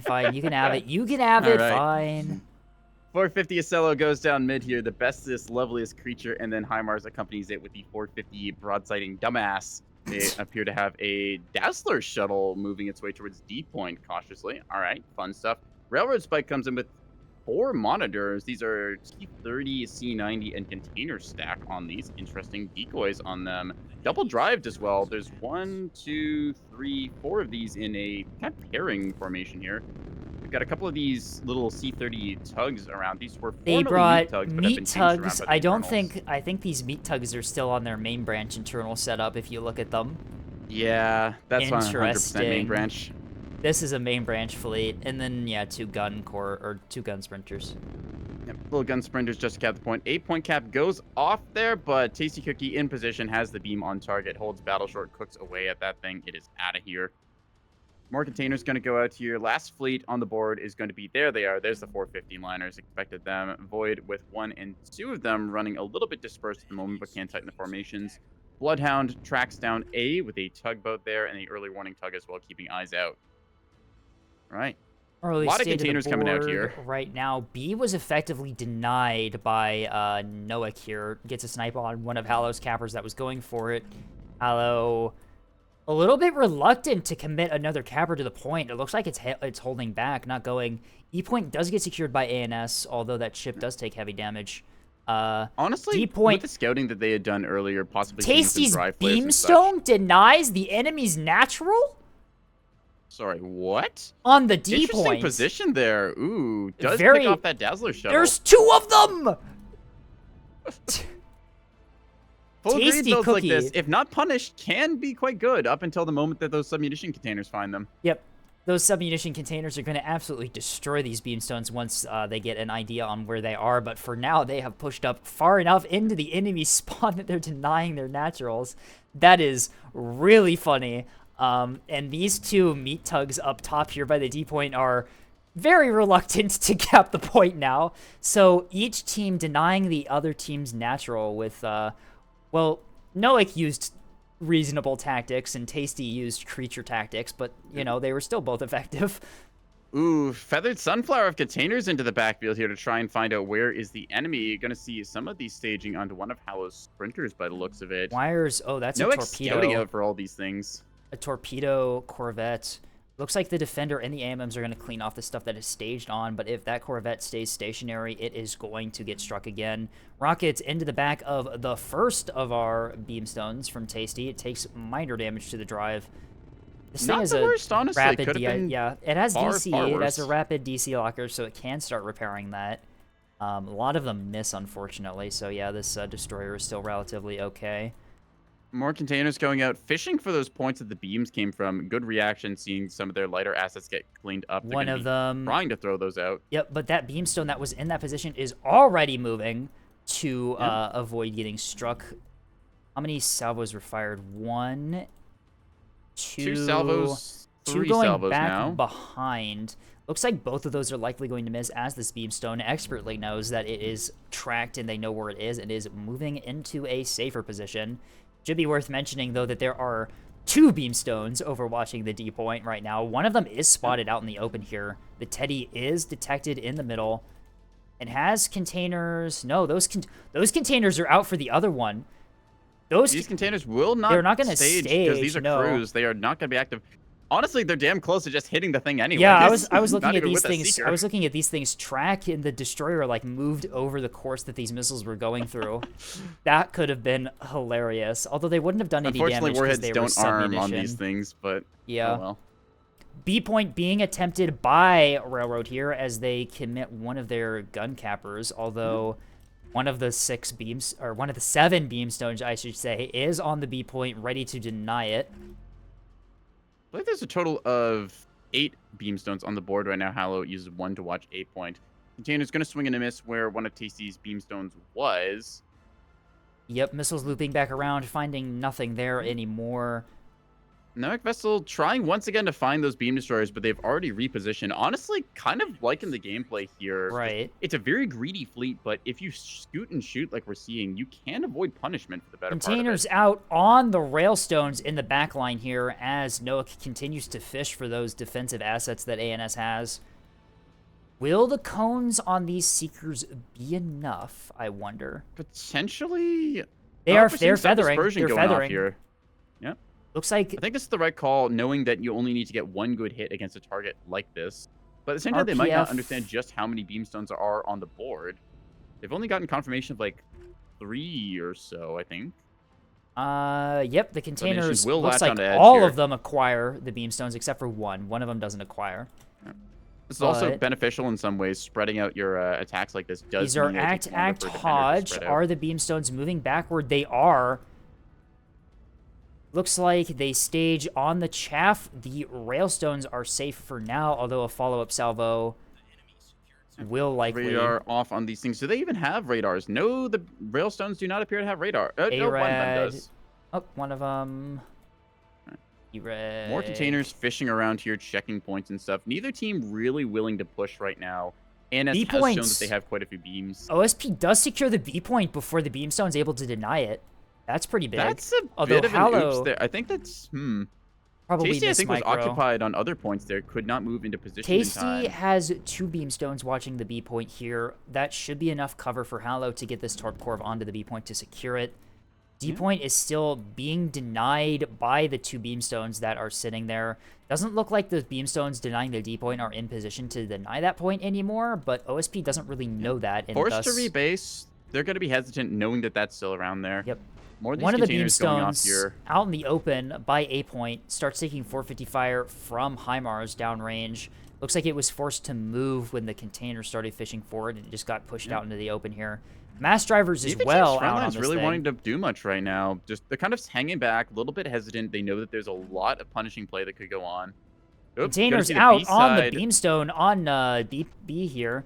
As those rockets. That's what happens. One down. That is one down. Glass cannon build is gonna glass cannon. That is one down, likely to be two down in a moment here at A, as this beamstone is desperately trying to get into cover from the 450 and mass driver fire.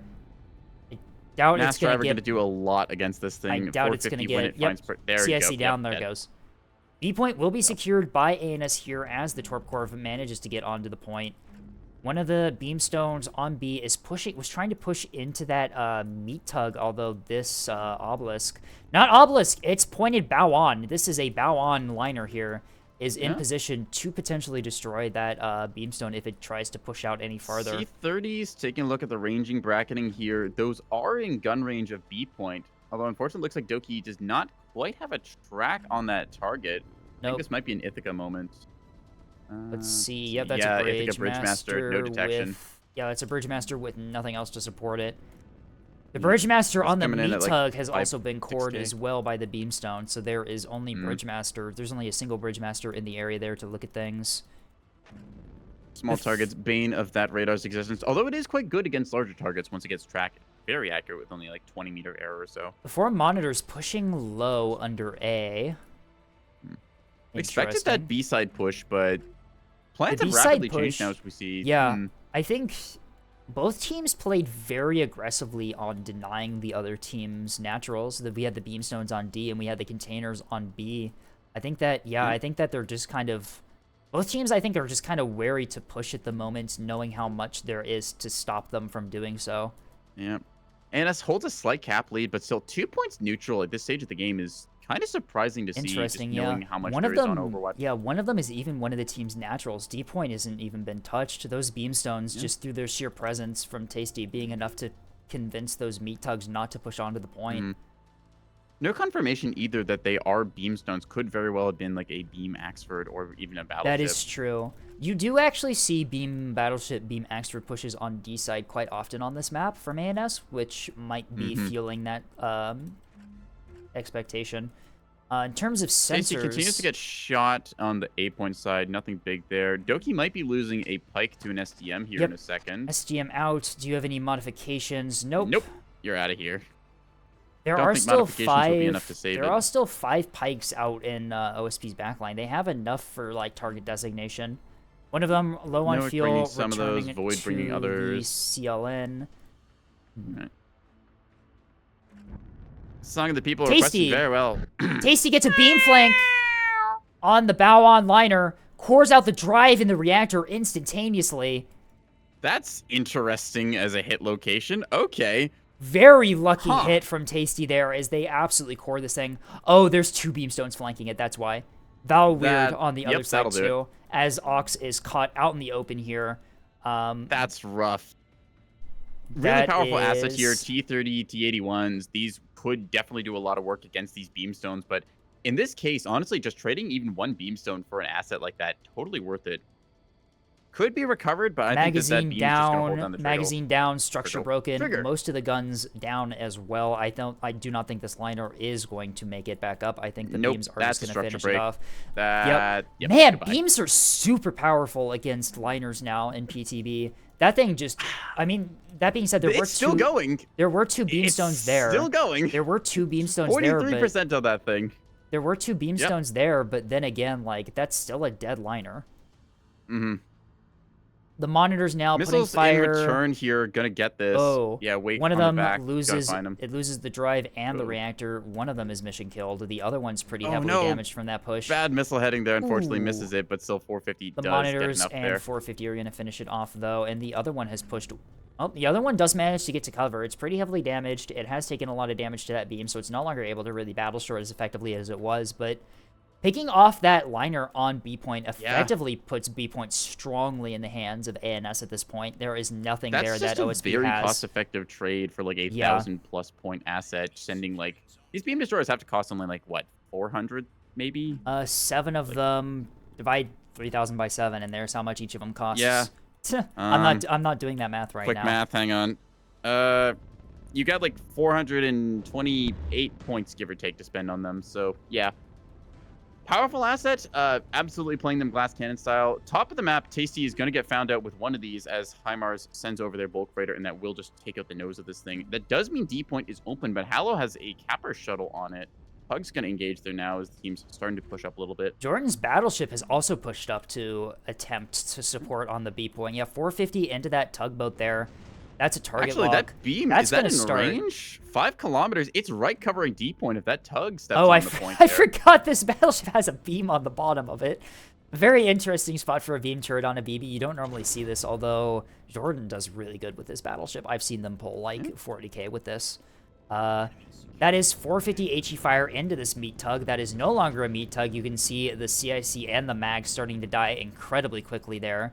The changes to tugboats kicking in on this poor tugboat is, yeah, it's just going to get cored.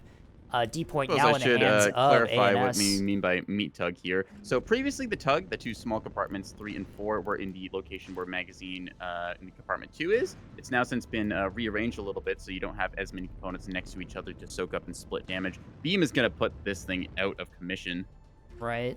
Yeah. Reactor bloom going on this ship as it is drifting here. Still technically able to cap the point, assuming that Hallow does get cleaned up with their torpedo corvette there. HIMARS' 450 liner is committing to the D point to try and secure it. The battleship is right there, though. It's nearly already in beam range of this liner. I don't think HIMARS really wants to push this, considering how not. They do close have the an asset BB on the point is. they want to support as long as they can, but HIMARS, I think, might be realizing now what they're taking fire from. Axford's potentially an arc as well, starting to rotate their guns over. Yeah, there they are. That's a lot of firepower down the lane. A lot of 450 barrels pointing down on the D point there. Tasty does lose one of their beamstones on the D point here, the one that flanked up top. This leaves them to only 3 remaining, but they have done incredible work so far. Yeah. D point is being and stuff. secured. It looks like the meat tug that took heavy damage. It survives enough, drifts into cover from the BB. It looks like D point is probably going to go in the hands of OSP now that the thing is drifted into cover. Although HIMARS' liner is going to take a lot of damage trying to get to cover. Does lose its big reactor there, as mentioned before. It does appear to have power. It does bring a backup reactor. Love seeing people finally doing that. I've lost that reactor so many times in that big slot. Massive missile strike. Jordan here. We have a massive Also container missile strike out onto the BB here. It drops chaff, no active decoys. Coming at them. These are conventional radars are still HE-shaped. on, unfortunately, for this thing. That is a bad angle for those containers. They stage on the chaff, or at least some of them Stage do. on the chaff, but some of them blow through. They're going to find the midsection of this thing. That's a lot of damage. Some of the point defense turrets going down as the third salvo comes in. Oh, I clicked the lifeboat in the background. Okay. Battleship is now structure broken. Massive damage to the front. Still repairable, but that is a lot of damage into that BB. Battleship has to drift off the point now. It showed its hand a little bit early there. Didn't have the nearby fighter coverage or point defense screening it might have wanted to. They knew containers were on the board, and they got hit for that. Also didn't MCON, I believe, in time. I am notorious for doing that myself. That's why I just take all the radars off my builds, and that's a good decision, right? BB is still recoverable. You can see Jordan is already doing the chain restore thing with those large DC lockers. They just need to get into cover and start effecting repairs, although HIMARS does not look like they want to let them. 450 fire from that liner already into the battleship's flank here, as that thing is going to start graying things really quickly here. One of the reactors going down immediately. Yep.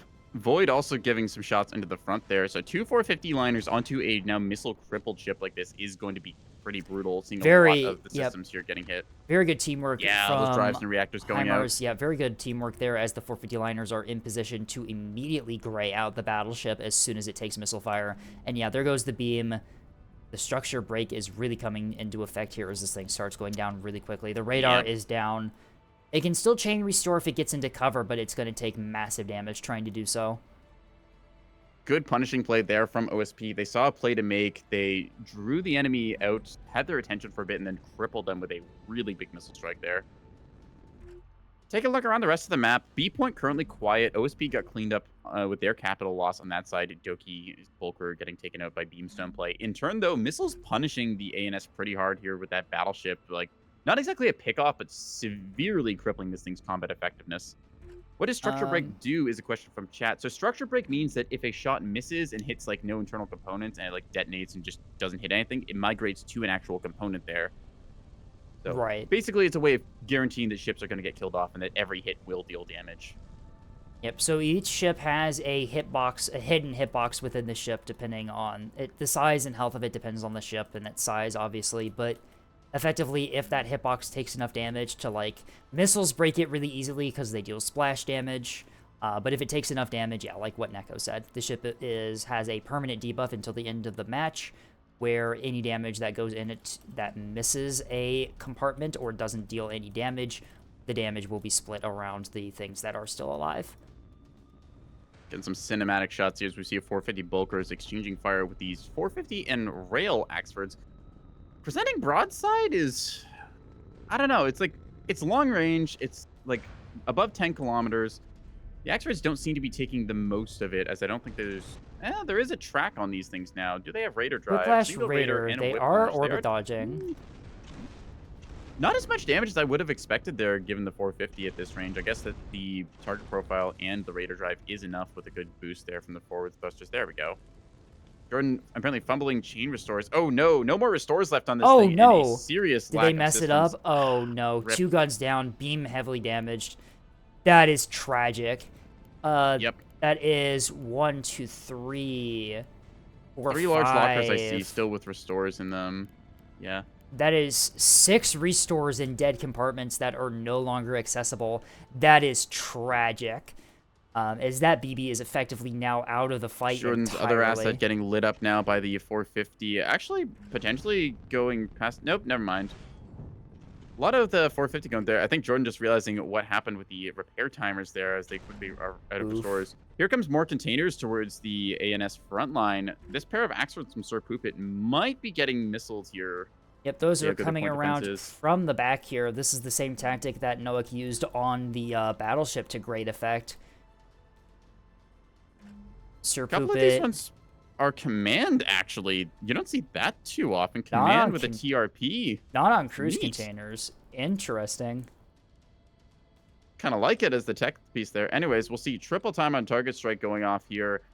Skill check has been issued. Will it be answered correctly? Radar is off on the Axfords.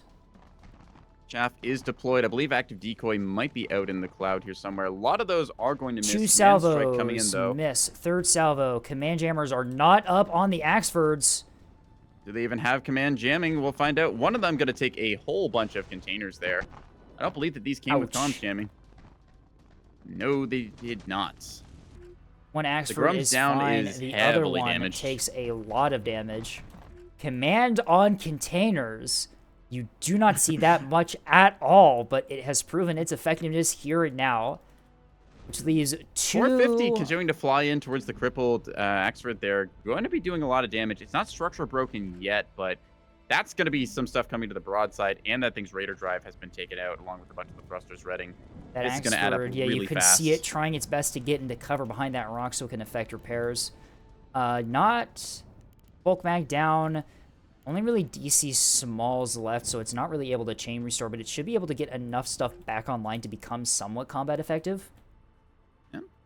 It's holding best as it can. HIMARS has moved with Void onto the D point. They're holding that comfortably. ANS front line here kind of collapsing. Jordan was heavily crippled and does not really have much combat effectiveness outside of their, like... Right. Oh, they have 2 guns, I guess, but that's not really much of a battleship anymore. They've got 2 functioning Axfords left, 1 heavily damaged Axford, and 1 heavily damaged battleship left on ANS front line, which is... I mean, it's taken heavy damage, but so has... OSP's front line has also taken some fire here. They've a lot gotten of a the little bit 450 bruised and Axfords are a battered here bit and there, but I don't bruised, think they're the worst off. They're not as crippled as the Axford and BB. The monitors are still relatively intact. One of them's taken a lot of damage, but 3 others are still fine. Worth noting on the monitor front, actually, one of them got picked off by some sort of missile strike here. Looks like it was heavily crippled earlier. 3 of them have taken the leisurely migration. They used to be below the A-point side, now have gone back to friendly territory, are regrouping towards top of the map, knowing that they hold the D-point side there and trying to defend that. A-point remains neutral. Tasty moving up with a beamstone here. Onto the A-point, Little questionable, maybe going for a D-point arc. There's nothing to really defend A, though. OSP's I think- moved their assets to defend D point and has left A mostly open. There is a 450 liner, potentially an arc from Void to look at A, but I don't know. I think Doki might have a shot here in a second if that Beamstone wants to sneak over here, but still, lacking the detection is a bit of an issue. They have early warning radars nearby, but they're just barely out of arc to cover that. Seaside is also very open for an ANS push. Hallow still has a Torp Core on the B point near that. Tasty still has a Beamstone there as well. The only thing More really missile salvos guarding... sent towards that battleship now. Looks like they're trying to finish it off for good now. Did it get spotted again? It did. Ox is using their... No, it wasn't Ox. Who's spotting that? Void. Void's early warning tugboat in the back is using its early warning radar to spot that BB, which opens up that container salvo really nicely to finish that thing off. Does That is that even have another... arc on that? I don't think it does. How are they getting spotting on that? Question. No. Pike from MRP. above from Is it the Doki, I Pike? think, is designating it. That will do it. Container's going to run around the rock here. They are in point defense range. see, The yep. battleship does have some defenses. They'll trim out one container at least. A couple of these start staging submunitions, but I think that these I are going to don't think they have the miss. maneuverability. Yep, the maneuverability wasn't enough on 2 of them as they miss, and the rest of them get cleaned up by defenders. The BB stays alive for now. Sir Poopit doing an okay job of bringing up this Axford. It is pretty heavily damaged and is unable to chain restore. The other one's perfectly healthy. Microsoft Edgelord still also has a fully functional 450 Axford here that's pumping fire down into the D point here, trying to pick off these 450 liners. Has dealt a lot of damage to Void here, has defanged most of the guns there. Only 2 restores left, although it can bring up that large Can chain into the large locker to get a few more, but yeah. Having a bit of a rough go here as the liners on D point. They have done a lot of work, but they are also suffering a little bit from it. They lose some of their various systems over the course of the game. Thrusters, secondary batteries, some of their buff modules, so they will get beat up in time. Both teams just kind of take a defensive stance right now, not really wanting to push. Casey is nearby that A point and thinking about it. They've got their beam destroyer here, though. I'm amazed that nobody's bothered to swing the early warning radars. I know it's very easy to get complacent in a match, but I feel like at this stage, you want to be looking around, figure out what's your opponent up to. They've got 2 of them covering the same arc. You want to be swinging these around, just spot the enemy, be suspicious, think twice about what they might be up to, because you know that they've got to be planning something. Railguns from below go up into Void's second liner looking at the A point here. Those start to hit and land, start setting fires. Not a lot of damage at the moment. Tasty could just easily take A with the Beamstone here, although it looks like they're trying to get a flank on the liners instead. Interesting play from them. Is there anything else that ANS has that could just take advantage of that Beamstone push and cap A? I feel like Microsoft, if they needed to, could push that Axford into A too if they wanted to, instead of just having it in the back line, engaging at D point. Looks like Hallow... suggesting to another target. They will get found here, I think, in a second. Yes, they are detected now. It looks like they're trying to remove that that Acello. The Acello, instantly detecting the Beamstone, though, starts putting 450 HE Sees the down target, range. locks it up. Yep. Will the Beamstone get in range to fire? The secondaries from Void's liner also go in. 450 fire from the liner as well. Now getting shot. Nose on the beam destroyer going to take quite a few hits. 450 oh, it cores the Everyone let it CIC. rip. It cores the CIC. Yep. Get what you pay for. Containers out on target. Himars screams out in fear, realizing that that was a Beamstone, not recognizing that it is effectively empty and has absolutely nothing in it. Meat Tug got CIC sniped by Rails. Going to be afraid of it. No way. Bully Toxin right in front of A. The Meat Tug. The Rails just CIC sniped it. That is not something I've seen for a long time. That is hilarious. Might have actually 450 been BB from Jordan? Potentially. That 450 fire was really inaccurate, though. I don't actually know some if Rails can 450 break basic CIC. Oh, okay, but we've redeemed connect mode. All right, we're going to be talking like this for a bit. Rails ignore DR, I thought. Yeah, I don't know if they deal enough to break the, what's it, like 25 DT at the basic CIC? I can't remember what it is now. Anyways, ANS kind of creeping their way, thinking about Seaside here, but at the same time, early warning's going to spot them on approach there. Hallow hiding under a rock. Or Early even though Corvette with warnings. Torpedo Corvette making their way. Early warning hasn't spotted them yet, although it's in position to do so if it gets any closer. Right. D point strongly in the hands of OSP. B point strongly in the hands of ANS. A is still there, I guess. I don't think A has been even touched. No, there was a... People who looked at the A point, they know what's up. They're not bothering. There was a gun shuttle that apparently, touched A. rails can break 35 DT and below. Basics are 25. There you go, then. Just, you never see it. Interesting. Yeah, are rails the counter to meat tugs? 2 SDMs out on Void's EO Pike here at A. Do those see if it engages or not. Those Still have designate orders. Those staged really early. Does this thing have advanced chaff? No, it does not. Just the basics on this thing. I think might see these find it. It's running away as best it can. I think it's fast enough. Yep, it outranges them. Although the beam is the beam out on the pike. The beam out on the pike. It's reaching for it. It's Unfortunately, I don't think that they had a lock there, so that's going to be an aim point issue there. S3H trying it. 2 S3HE shaped out from Hallow's reins at the bottom. What the heck is that beam doing? These are deploying onto Void's 450 liner here. AMM's Missile's gonna find one thing of Void's here onto their... And an SDM their liner? misses again. That locked onto the tug there at first. All right. Big strike coming out here from Noack Vessel. You can see 1, 2, 3 time on targets. They are fishing for something. They are going towards that battleship again. Looks like we got 1 TRP and 2 TRP strike going out here. Are they going for the BB? Jordan. These are going in a straight line past the BB. Yeah, it's a straight line because it's a TRP, and then they got to do a turn. You'll see it in a second here. There it is. Okay. Missiles acquire. TRP-UI.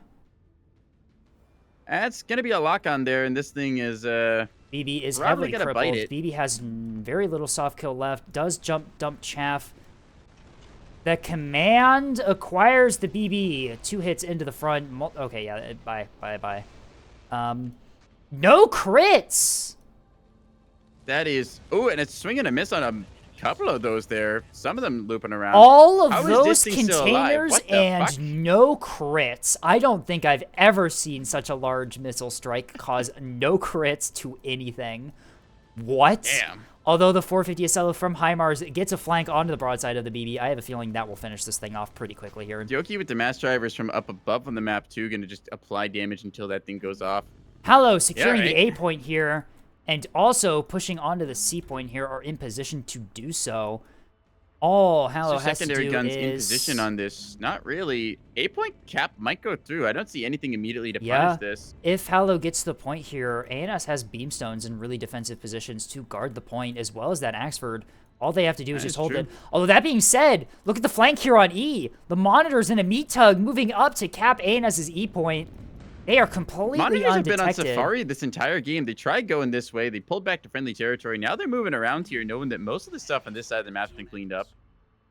Edge is in position with their Axford, but that's going to be 3 monitors from an unexpected angle, and that's going to maybe catch him off guard. There is a Torp Corv in the area, too. It still has all of its torpedoes. Hallow is hiding it behind the E point here.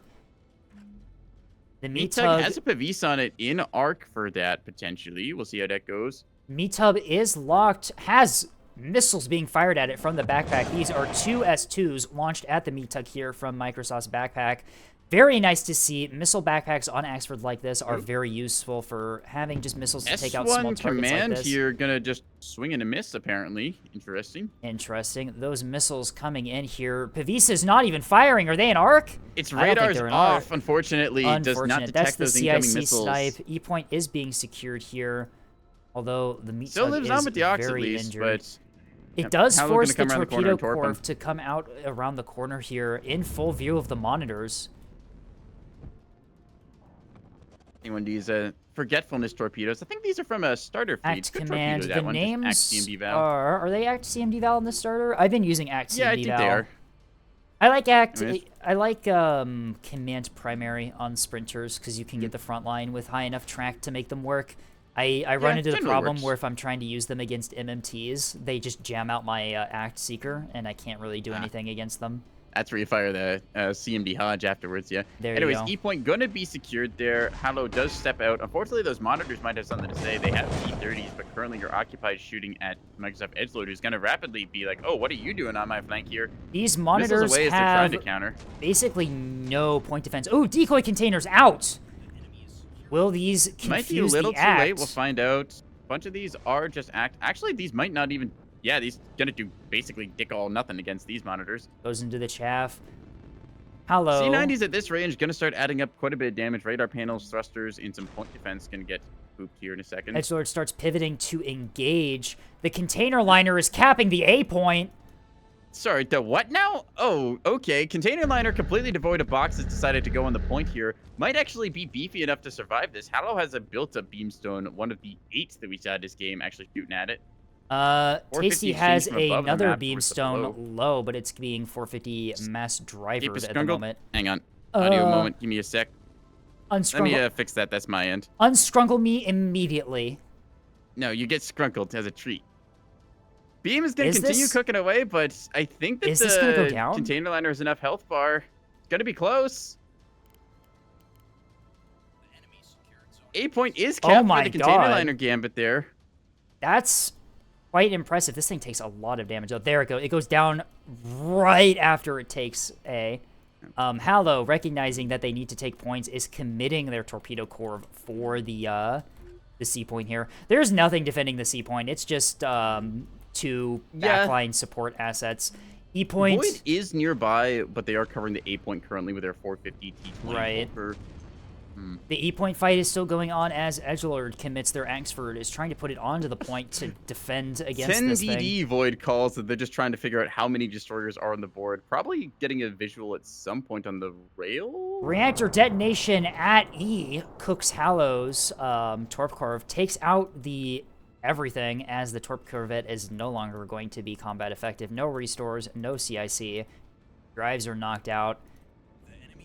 The monitors smartly using the T-30s to take out the Corvette while using the C-90s to take out the Axford here. Will that Axford get onto the point in time to current deny? Condition, actually pretty good. The C-90s not dealing as much damage as I might have expected. Bloom somewhere on the A-point side there briefly illuminates the middle of the map. Here's the thing. OSP, they're going to step onto E-point, but Edge should be pretty comfortable stepping their Axford on. I think if Edge gets their Axford on the point in time, which it looks like they're going to do, it's going to take a long while for those monitors to chew through this Axford, and I don't think they're guaranteed to do so either, considering how cheaply built those monitors are. I think that the monitors, had they been equipped with plasma and like HEHC, definitely could have done a number, especially with that flank. Why is the BB alive still? What? Good question. Fuck? How is this thing living? Oh my god. That's so funny. Big Raider drive, CIC, and a dream. The C cap's gonna go off here as the C point cap is being supported by one of Tasty's last remaining beamstones. I do not think C is going to be defended by OSP here. Void's 450 liner has already pretty much stepped into the canyon on A to try and deny it. There are still multiple beamstones in the area to potentially try and take out the liner. How is Poopit doing? Poopit still has functional the Tash tent, unfortunately, with Hallows, their beam destroyer is getting smashed by mass drivers. This thing's taking a lot of damage and lost. Is it going to drift into cover, though? It looks like it's going to drift into cover. Yeah, it goes dark. It's going to be able to get repaired. Very nice. Tasty has a very damaged beamstone underneath the map, potentially going towards A side, but I think that Void can just tank through that salvo. I think they can too. C point cap is going off. Nothing to deny that as two torpedoes go into Doki's early warning tug. Early warning radar tug out of here. Sensor asset lost this late in the game, doesn't really matter. How's the E-point fight going? What's going on here? It certainly exists. I think the Edge will win that one in time. Microsoft, oh no, Tasty gonna find one of Heimar's Acellos from a rear arc with that beam destroyer. Heimar's quickly having to rotate towards this on the C side. That beam is on 14% health. One good shot from a 450 will kill it off. That said, it is Unfortunately, going to get a not little the damage in. greatest aim point from that beamstone, coring out No. those aux steerings in the front. There goes a better aim point. There's a good one on the drive. It's Ooh, into the if this gets the drive. drive, this might It potentially be is. fine. It It could is just drift into double. rear arc. It is double drived though. Is So. it? Oh, Yes, it is. There is a don't see that second very raider often. in All right. there. 450 coming down range into the beamstone Not here. the bad, they cry, is the bestest, loveliest seal gets zapped. Ruins the paint scheme. Yeah. You hate to see it. The beam does Tasty go does down lose the beam on on the the nose. beamstone. Yep, and there goes. Jinx. The CIC, yeah, This it's thing dead. crippled in seconds there. Yep, CIC redded. It is no longer combat effective. Should be worth noting, C-point Sir cap gonna Poopit go still through. has functioning Axfords. C-point will go through. It looks like the Axfords are pivoting onto C to just make sure that that point is not resecured by this Acello, as it is already starting to move back towards the C-point by the looks of things. The Rail Destroyers are attempting to move up to the D-point here. How did the... Which how did those railstones get there? They Excuse me? They flanked under the map and then up. All right, that's certainly a interesting place to see railstones at this stage. The of the game. railstone play for the D point will get these railstones killed very quickly. Heimar's, yeah, gonna see this start rotating over. Already seeing some 100 mil fly out into them. Most of the And monitors is trying to make a play. on E point are pretty defanged. C point is being secured by ANS. All ANS has to do is hold this situation for just a little bit, and they win this. OSP has to make a play for a point. Yeah, I think ANS may have just won this with that C back cap there, showing the Right. value of caps in the late game. Sir Screening Poopit's assets were taken out. Sir Poopit's remaining Axford strength, I think, is being committed to make sure that C point stays. There is a 450 liner and that Acello trying to push into it, but those Axfords will present a Doing the math right this deterrent. second, even if OSP had a 3 cap, currently ANS is slated to win. So, yeah, I think that slight cap advantage will play it up. Railroad Spike does not quite have the stuff they need to win a fight against Microsoft Edgelord down here. Even though the Axford on the E point ANS natural did get flanked, it's still doing pretty well. There's just not sufficient DPS with the trio of monitors here in their current state to punch through an Axford's health bar. The Axford on E defangs the last of those C90s on those monitors. Those monitors now have zero recourse for taking out that Axford. One of the railstones does go down, although that was very much expected, as there is a 450 line ship right on top of it. T20s and 450s going to make short work of lightly armored assets. I think destroyers only have, like, what's it, like 10 centimeters of armor or something? It's not much. It is not enough to defend against that. Void going to take a second and step onto the D point proper, ensure that this does not get touched. Sir Poopit's Axford moving along the top. Gets a flank on this Acello here. Both of them do. One of them... Yeah. Acello not going to enjoy that kind of incoming fire. Has to rotate its guns as well and try and get nose on. Might be able to get the C cap, but I think ANS, yeah, they're going to be in one tick at the 950 mark. Come on, make that tick happen. There you go. 950 points to win. OSP 876. Yeah, 50 points to win. I don't think you're going to get that cap back. Yep. I think that's it. That's game. Yeah, the Axfords committing to the C point to delay the game as much as possible. Knock out the CIC on that Acello. It is not going to be able to bow tank to those behind Axfords. it, but that's going to be a little too late. Still safe 2 cap there, holding the E point and the B point still. A point's also potentially in danger from these beamstones that are still active around the point. There is Heimar still does have a 450 liner overlooking it, but yeah, I think travel time wise, it's just a little too late for anything to get onto those points. Yep, I think this is ANS victory. I think that ANS manages to take this by holding the recap there in the late game. That makes it happen. Yeah, E point Gambit was pretty good, just didn't quite have the stuff there. The Axford is holding fire. Do you see the Axford's ammo on E? Hold on a sec. Is it holding fire? No, it's there trying to fire. It's mass by hull. He's down to the last 15%. I thought for a second maybe with magazine. Edge is down to the last 15% of their ammo. 58 HE shells left.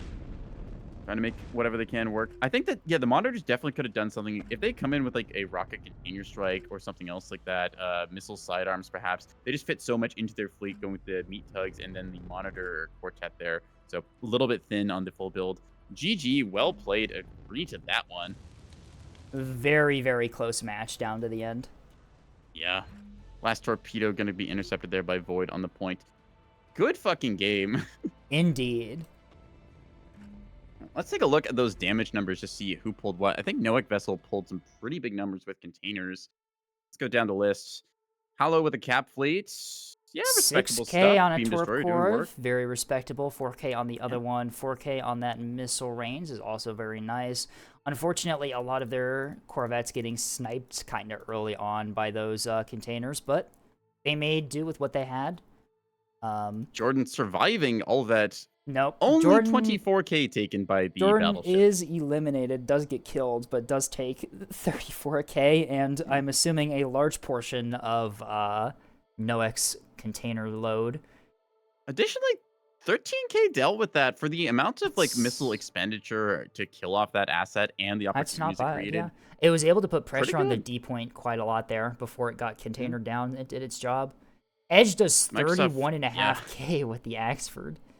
And like Farming those 3K, monitors. 3K each with the rail destroyers is also very respectable for rails. Yeah. Rails, they're not something that does a whole lot of damage on like the number side, but the crippling effect of their crits. Additionally, as we saw, they got a lucky CIC snipe on the tug there, which I don't remember the last time I've seen that happen. Very interesting to see. Yeah. Hoopit did okay in the Axfords. They survived late game and were still, one of them was still relatively combat effective and was able to make sure the C point was secured at the end. Tasty, pulling impressive numbers with some of the beamstones. Some of them died with 0 damage, though. I guess that's just what happens when you bring the Greed fleet. Yeah, you get what you pay for, but at the same time, we saw these things deal, like, just adding up all this damage numbers, right? That's a respectable damage count, and additionally, some of the pickoffs, like trading one of these things for a bulk freighter like we saw, that's a really good trade. I overestimated the beamstones and wasted some containers that I could have used for E. Yeah, I mean, that's what happens when the enemy brings 7 very, very valuable targets for you to throw things at. You just end up with having not enough containers for all of them. Yeah, Jordan apparently died to containers because they didn't have the scryer on the battleship instead on the frigate. Yep. That can happen. Steph McCant, thanks for the follow. All right, let's take a look at OSP side. Doki, as we saw, their 100 mil bulker. Yeah. 100 mil bulker 1,400 got point asset cleaned up by like apart. a, what, yeah. 428 That's a point very finisher. expensive liner, 1,400. The Mass Driver one did pretty good. Stayed alive, was able to put suppressing fire into a lot of valuable targets. HIMARS did pretty with that good pair, yeah. Yep. Noack 48K on the container liner, as one does. That sounds about right. Was able to cripple 2 capitals and pick off a lot of the cap assets. They did really good this match. Railroad Spike. Unfortunately, those monitors were kind of just never in a optimal position to really affect the match. They were always on Safari, trying to do pushes that kept getting interrupted as they needed to sort of divert to do other things. And by the time they actually got onto the point, they were fighting against the Axford, which they just couldn't chew through. Part of me feels like if these monitors were instead 3 monitors with plasma or like built up a little more, potentially some missiles, they would have fared better there. Just the C90 and T30 didn't quite have anything to deal with the beef that they found. Definitely good supportive fire with the C90, but not able to pick off favorite targets. Right, I have seen this cap fleet run before. 4 monitors, a bunch of meat tugs, and a couple of gun shuttles is very nice. Although, we saw firsthand the nerf to meat tugs as they got cored very easily by just random fire that went their way. 450 HE rails, the Torp cores did really good against them. Like, they kind of just fell apart when Definitely needs focused at. test server update to move around some components like an aux steering to the front stack. Lastly, we get Void. Void on the board. Void did really honestly, good. Just suppress and fire from the 450 liners were just always in a good position to put fire down range. Yeah, it was a honestly, very I good like match. the inclusion of the 2 tugs here, Bloodhound and Early Warning, I believe it was. Just getting that situational awareness is so crucial for picking good fights. Especially with 450. Yeah. No carriers either mentioned, just an interesting case of people trying out some beams and then trying out some of the other changes. Like the liners and tugs did get a price hike on the test server, so. Yeah. I mean, once again, another Neko and Scape co-cast on PTB where no one uses the things that were changed and no usable data was gathered. No, hang on. We did get price changes and the That is true. The meat tug and the liner price This is change. definitely a beam test. And beams. Yeah, this is a beam test. Yeah, those beams, as we saw in both this match and the last one, beams core liners incredibly quickly now. Yeah. Like, those things are deadly. We saw HIMARS get a flank with Best Girl on that liner the first time on Nyx, and it just obliterated that liner near instantaneously. And then Yep. here we saw how effective they were at removing Ox's liner early on. Definitely an edge case scenario with the 7 beam meme fleet, but at the same time showing that these tools are pretty fierce. Right. All right. We are on a 4v4 map. Do we want to do a 4v4 or do we want to do another 5v5? Pyrope is here. I think we could do a 4v4. Tell you what, let's take a 3-minute intermission and then we'll That go is a from there. good idea. I will see y'all in 3 minutes. All right, chats, we will be back. Meow meow.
Alrighty.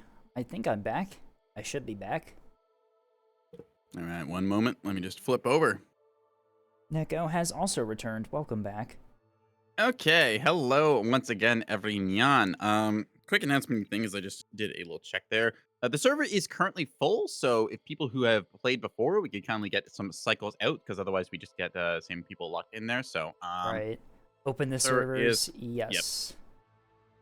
Make sure everyone's getting a chance to play. It seems like PTB is very popular today with us streaming it. Yeah. I mean, honestly, it's nice getting the PTB up, getting some people cycle in everyone. You get like everyone's unique build. You can go do some fleet editing in the meantime. We've got the streams up on both perspectives, so if you're just wanting to spectate, you can take a look at that. Right. Plus, I think the two of us generally have a pretty good like ability to catch what happens. Sometimes. Totally haven't missed crucial things, have we? Yeah. Occasionally we do miss things, but you know, that's why there's Yeah. two of us. Exactly. Surely Open- two of us can't miss everything. Open the server, stop making it be closed. Oh, okay, we're back in Canuck mode. Very well. All right, we'll do that. Oh, Oh, you dear. have Meow Redeem now? I don't know what you're talking about. I don't see no Meow Redeem in my review. What you talking about, Levy? Ain't nothing in there. This is what I have to down deal to with. it. This is what I have to deal with. Oh dear. Sorry, you come to a Canadian Catboy stream, you're gonna get a Canadian Catboy. What you gonna do, bud? All right, let's ready this thing up and get somebody else in here. Yes. We need one more We're person gonna get- for OSP Team All right, look, we need actual people to play. Come on, get in here. Anyone who hasn't played yet gets priority. Yeah, we'll get that. Jar's here. Excellent. All right. Oh, Yeah, Jordan, lost we got one. Pyro, Firebird, Dragon Bender. Okay. Is that everyone who's not got a chance That to play yet? is... I Is the server think full again? Server's full again. server's full again. Yep. All right. Oh dear.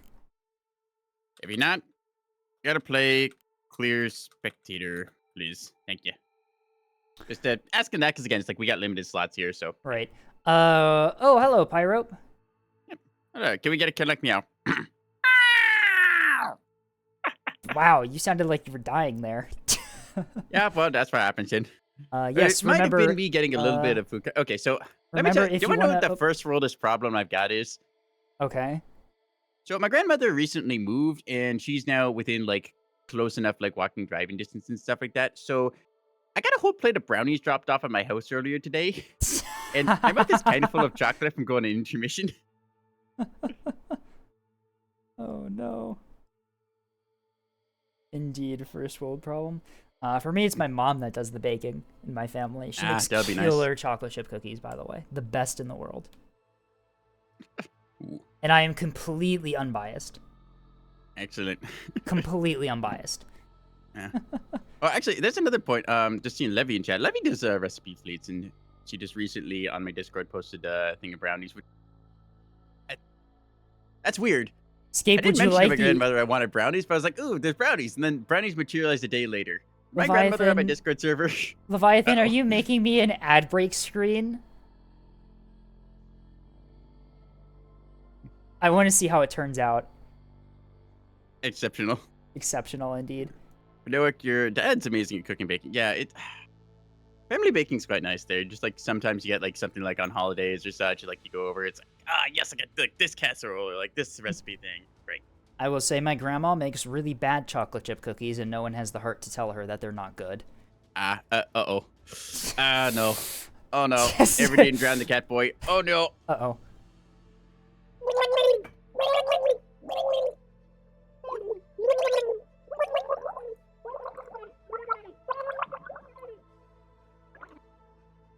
That was excessive drowning. They've been inflicted by the drowning cat boy's curse. It happens to the best of us, isn't it? All right. All right, teams. Do we want to swap up these teams a bit to make it more balanced? We could Jordan, ask... Firebird, Dragon Bender versus Hallow, Occult, Spy Eye, and Jar. We could ask Team 2 if we want to go with Yeah. this, just to make sure. Team balance okay? Check on that one. Once again, server is full. Come on, y'all. Like, I know y'all want to spectate and watch the match and commentate and that stuff, but we do want to also make sure we keep the server open. So once we get the next game over, we'll try and see if we can't kick you down with that. Or I'd prefer ANS. right. If we swap, Nah. like... Having two admirals is a little bit hard yeah, to balance for things there. Yeah. On one hand, like, okay, here's the thing about Pyrope, right? Pyrope is like good player, but also has like the worst fucking luck whenever we have stream games like this. So I don't know why it is. It just it happens consistently. She's asked me before. It's like, why is whenever I show up on your stream, it's just like I get hit by everything. Pyrope, I don't know. Pyrope, I say this in like the nicest way possible, like full respect to you. But your fleets are creatures. Like, I'm telling you, it's like midshipman and admiralty. They've got the same fleets. The difference is over 1,000 hours of gameplay. That's it. I say that in the nicest way possible, Pyro. But they are slightly creatures. It's some good ones there either way. All right, I'm up for a gold rush game. We'll see how this goes. Yeah. I think this is fine for the moment. And all these players It's are decent at what they got. I am a creature mother. Where's that? Oh, deploy the creatures. Deploy the creatures. Yep. Images. Hang on a moment. Where's my Neb memes folder? Are you bringing up the bell curve? No, it's not the bell curve one. It's a different one. Where did I put this? Consult the graphs. Yes. Refer to the chart. Don't make me tap the sign. Will you please consult the graphs? Hang on a sec. I think that it's...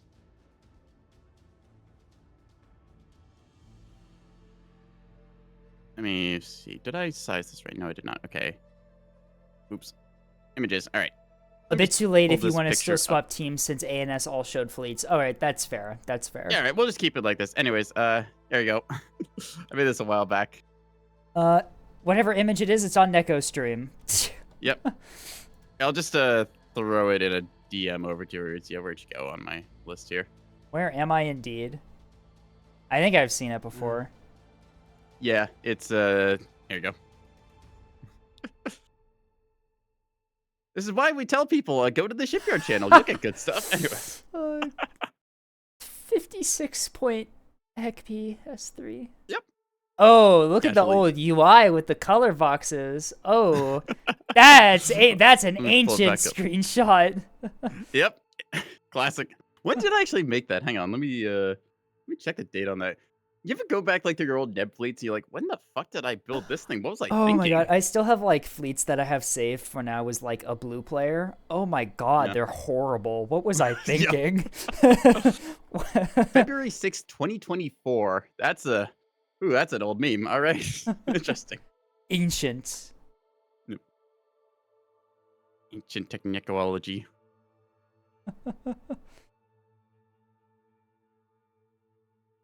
So I've been playing Splitgate 2 recently with Banana and friends. Oh, it's such a good game. All right. It's so fun. I played the first one, and then I played a bit of it, then I kind of like dropped it for a while, and I should have picked it back up again because it was a lot of fun. Just Halo with portal guns, basically. It's Portal 3. Valve, this is what Valve's been cooking. It's Portal 3. Wonderful. All right.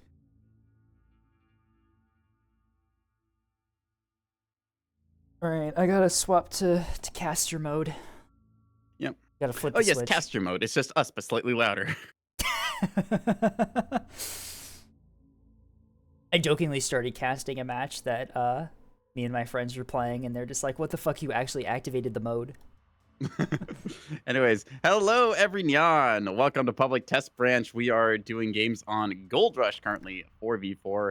Team 1, Firebird, Jordan, Dragonbender, and Pyrope in the Codecast seat is Scape Chan. Yeah. Want to tell me what's Team 2? No, it's not Scape Chan. It's Skate Volley right now. Team 2 Oh, has sorry, Dar, Hallow, the Spy Eye, and a Colt. Yep, as Neko said, we are here on Gold Rush on PTB.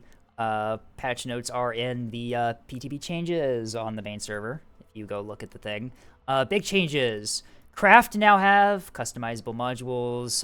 Tugboats got a little nerf to their survivability and also point cost. Liners are more expensive, and coil guns. A couple other tunings and tweakings here and there. I think STM2's got like a slight tweak to fuel. You can see the patch notes in the PTB changelog of the official Neb Discord. It's a couple big things and a lot of minor things. Yep. All right. We're just watching the deployment screen here, just reading out chat. Favorite caster thing was old Soupcom streams, which had awesome animations because they were fun to make. And they cut the casters who were in plastic garden chairs because there was no money in it. Yep, awesome animations. Lawn chairs. Taking a look at the deployments here, ANS is capping their natural of B and putting a lot of their assets onto the C push here. They have nothing going for E by the looks of it. Conversely, OSP is doing a very heavy E push and not a lot on C. That's typically what you see on this map. Typically, OSP goes E, ANS goes C, and then they pivot.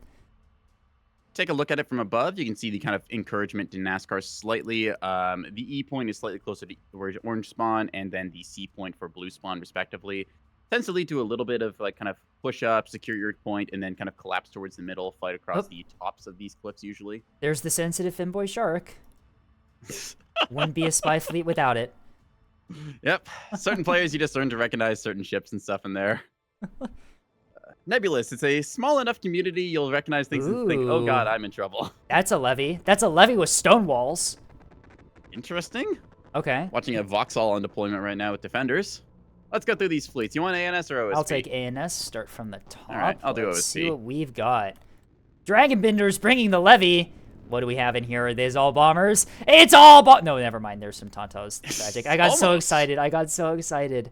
Hi, I may or may not have bombs for you is the first one. S2 missile bay, ablative foam, standard countermeasures. I may or may not have torpedoes for you is an S3 bomber, ablative foam, standard countermeasures. Hey, can you help me out here is an S3 bomber with ablative foam, missile decoy projectiles. Yep. Ooh, we'll get to see those. Has been toned down since our last couple games. It doesn't shoot out a dozen anymore. It's just like 3 or so. We've got Sundial launching with braced frame, 2 of them, and we also have the Tontos have 20mm S1 bay, ablative foam, and standard countermeasures. All right. A lot of health bar on those. Also have a gun corv. Yay! A little capper. Love to see it. Firebird is bringing the double Axford. Looks like we have a S2 missile backpack on one of them and a disco ball on the other one. S2 backpack has 8 active decoys and 11 breadsticks. Double Raider Whiplash as the drives, pretty standard. Jordan, looks like they're bringing the CL half-cat fleet. We have the CL here, VLS 146 in the back. A beamstone for cap denial, and it looks like, I'm assuming, torpedo corvs. Oh, one of them. 1 torpedo corv, 1 gun. 1 torpedo, 1 gun. 3 guns. 3 gun, yep. 3 gun. Right. Interesting. Kind of a sort of like, I don't know, it seems like almost Willow, but not, right? Pyrope is bringing... I'm a little disappointed. This isn't a creature. Oh, never mind. Those are Sarissas. There's the creature. Ruby Knight. Greedford with Sarissas, as one does. Okay. Exford, Greedford with Sarissas, and a craft backpack. It is currently launching. That's a lot of things on these Tontos. Coil gun, centerline fuel tank, helmet mounted display, ablative foam, interticulated nozzles, and high coherence countermeasure launcher. Those are pay for the bells and whistles, Roman. Yeah, they got all of them. They got all the things on those. Escorting the Axford, you have a single railstone, as you do, with the little disco ball hat on top. It looks really cute when you put it there. And there's also a gun capper. Very neat. That's already on the sea point with Jordan. Look, all right. All right. Initial cappers go off there. Let's take a look at what OSP's brought against them. Hallow comes in with 9 shuttles and a liner. Are these all T-20? Nope, there they is start a rocket becoming shuttle, rockets. 2, 3, 2 Nick cringe cappers, cappers. 1 and 2, and then T-30. All right. That's Hallow, a our resident lot of T-30 stuff. enthusiast. That's a lot of stuff for ANS to deal with. Yep. Jar comes in with more line here. Carrier setup on this thing. Internals look pretty normal. Okay. Whole bunch of bombers here with braced frame. Braced frame makes it so you survive the common size 2 breadstick anti-craft munition. A couple of these Barracudas with a blade of foam to tank coil gun hits. High capacity decoys on the fighters as well, so they have more deployments of the decoys. Yep. So that will give them good countermeasures there. Jar also bringing along a little point defense. Kind of interesting. Oh, a Huntress shuttle with flak on it. That's not something you see often. Kind of a forward scout here. Being RPF'd by the cap ships already. How is this? What is spawning you already? Is there a CWAC up? Oh, there's a CWAC up already. CWAC, yep, currently has escort fighters. The Dragon Bender putting fighter pairs with their... I actually like that. Sundial's a fighter escort. That's smart. Right. Anyways, Occult coming in with looks like a monitor pair here. C90s, plasma on one of them. T30. Nope, plasma T30 on these. Okay, so just a monitor pair. Got some point defense heading towards the side of the map.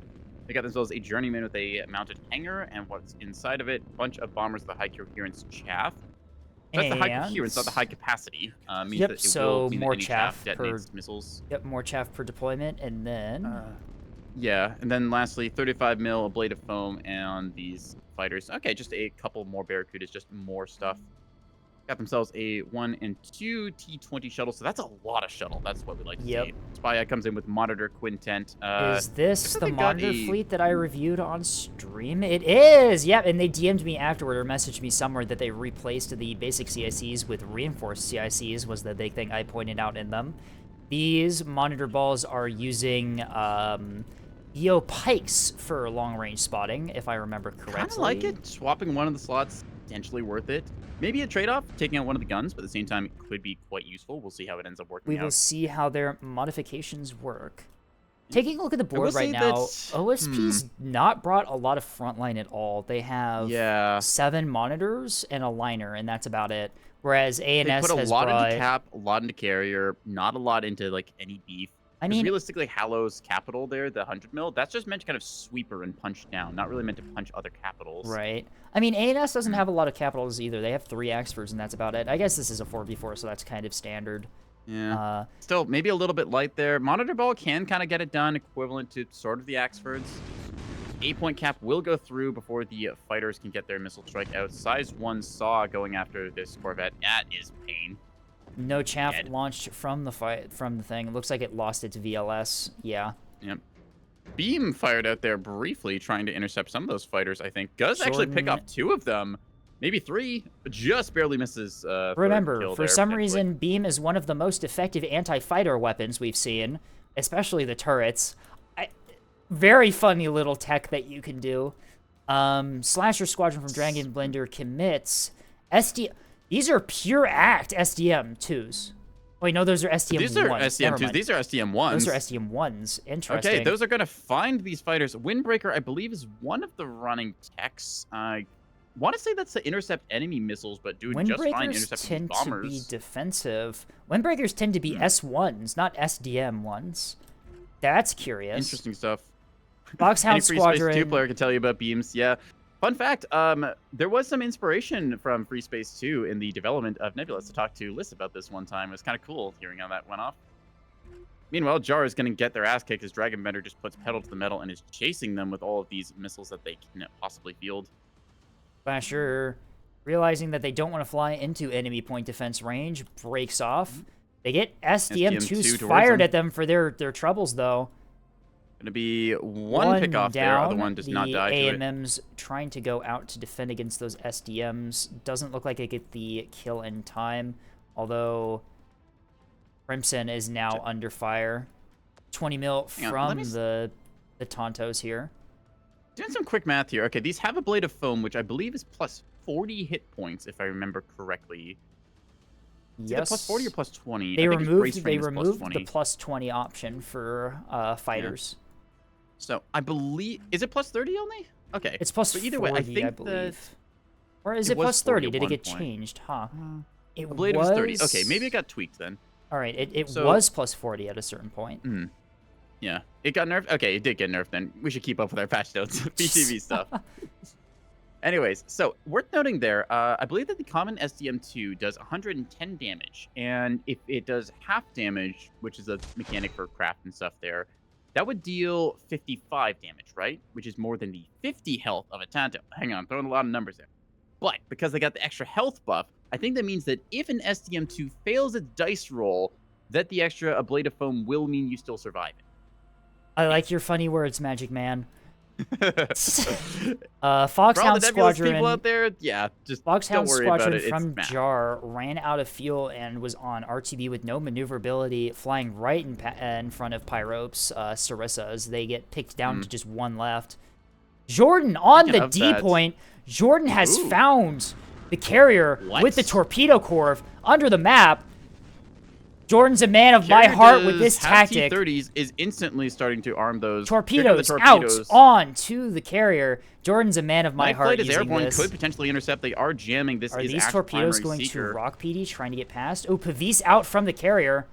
Will it be enough? It is enough. Does pick it off. Ooh, tragic.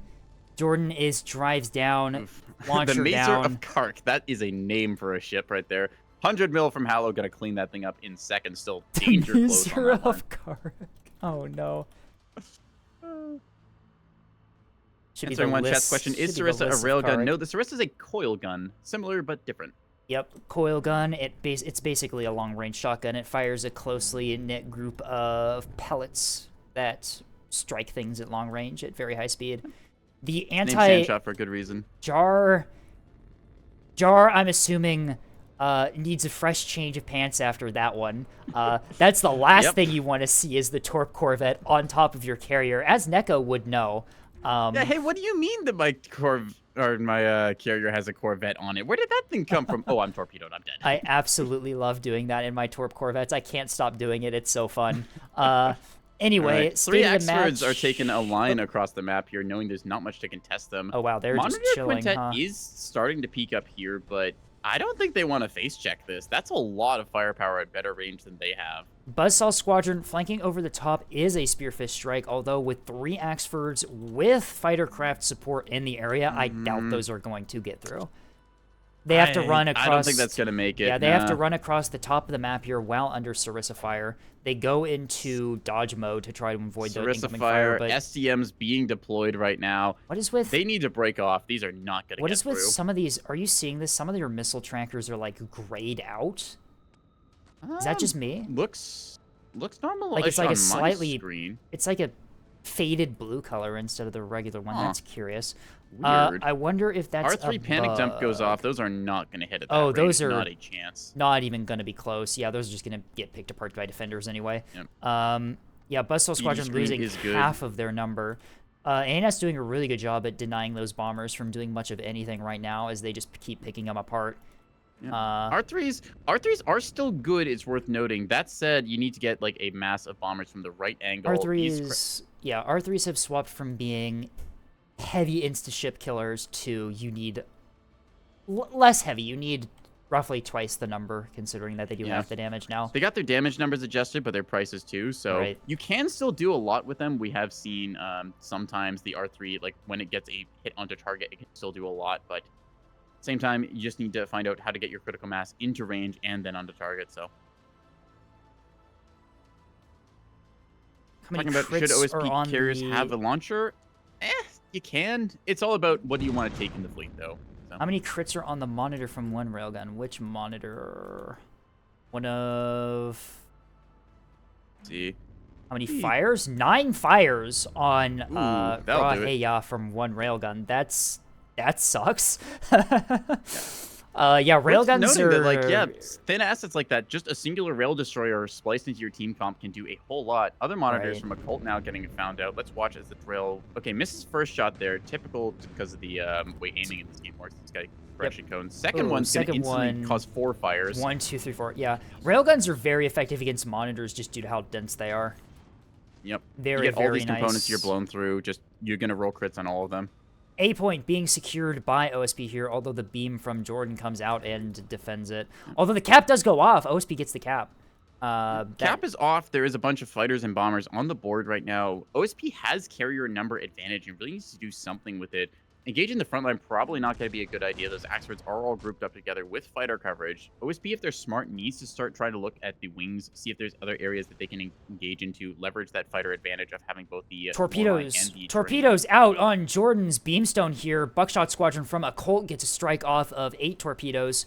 Those are Command Hodge. Bunch of Command Hodge, yep. No comms jammer on that gonna keystone find their way in. as it finds its way to keystone. That's repairable damage.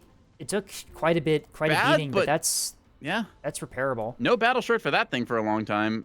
Big flickering on the board right now is it thinks as the fuzzball is trying to generate itself. Ruby Squadron from Pyro jumps down from its defense of the Axfords and starts jumping onto Buckshot here.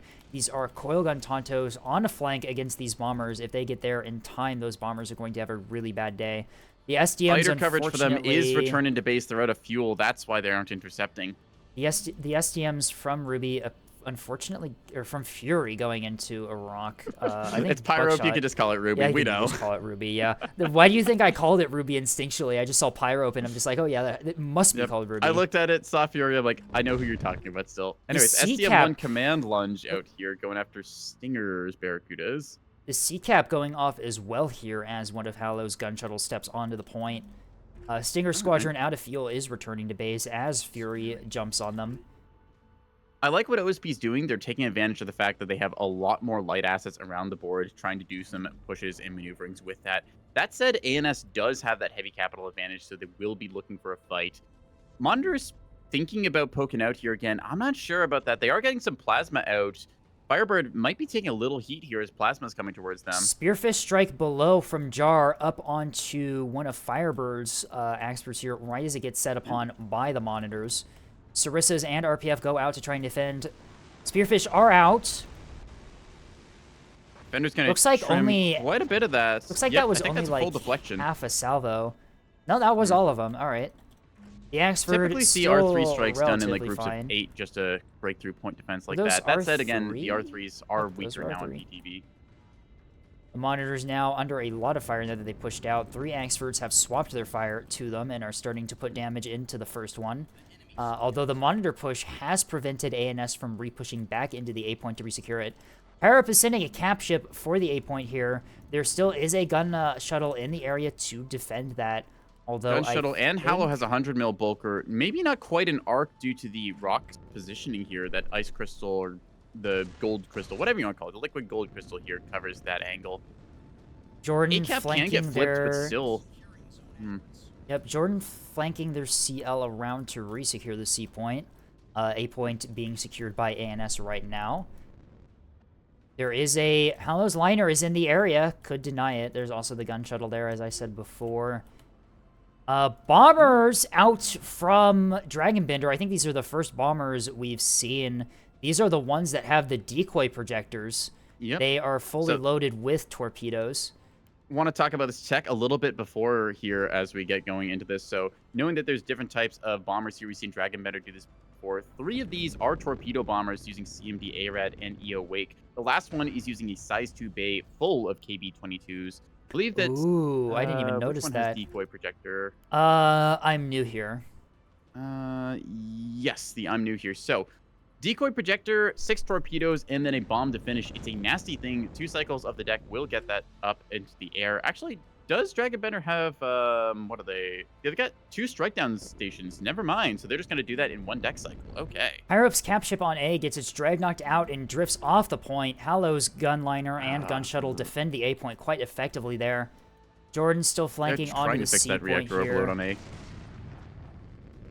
Firebird taking a little heat on the front line here. They're getting focused down by a combination of the 100 mil and the plasma now from the flank as Firebird steps forward here and, well, they're definitely going to be living up to the name as they are under fire. Firebird has to break off a little bit. 2 Axfords, though. They have 1 up top that's getting good crossfire into the ships that are distracted by the other one. Pyrope is still... Where did Pyrope go? Pyrope has retreated back a little bit here defensively. Potentially thinking about a flank from the left side towards B point here as she's rotating over. Firebird does hold the frontline position for now. They're still at range, so a lot of this damage is not going to do crippling amounts to them as, well, the ships have taken like a little bit and lost like one of their belly guns. Overall, the Axford is doing okay at the moment. Just needs to watch out if it gets any potential jump-ons by bombers. Shrapnel Squadron, the bombers have committed onto one of these monitors here. One of the ones that is in range of them is heavily damaged. Are they going to commit onto that one is the question here. Potentially might. I know Dragonbender is one to try and look for opportunity strikes over here. Have not seen the sundials advance up to provide any radar coverage, and I believe that OSP will see this coming to have some radar assets around the board here. Yep, so OSP has already detected these bombers. Vulture Squadron, the defending formation, almost splits off to go for that EO Pike, but decides to return back to the bombers instead. Yep. They're thinking about it. A singular Pike can shoot down all of those bombers if they are undefended. They're going to instead go for the opportunity strike that they have against the already wounded Reactor Bloom on A. Nearly cooks 2 monitors. Nearly cooks a Ruby Squadron as well. Torpedoes will kind of get wasted there finding a crippled monitor. So, little unfortunate. They do send some of them towards other targets. That monitor was still combat effective. Torpedoes out from Shrapnel Squadron into the monitor ball, though. 1 impact, no effect. The other one does actually do pretty well reading a lot of these systems on the jamming monitor. One of the Axfords from ANS takes some torpedo strikes in return. Hunter Squadron, I believe, is what threw those out. Yep. Proud Veil taking a look at that thing. Yeah, that is a in trouble Axford. Probably not going to live long here. Out in the open, taking heavy damage. Yep. ANS... Vulture Flight finds Hunter Squad and will likely clean them up, assuming they get into range. There's the 20 mil kickoff. Down to 1. But Vulture runs out of fuel and returns to base.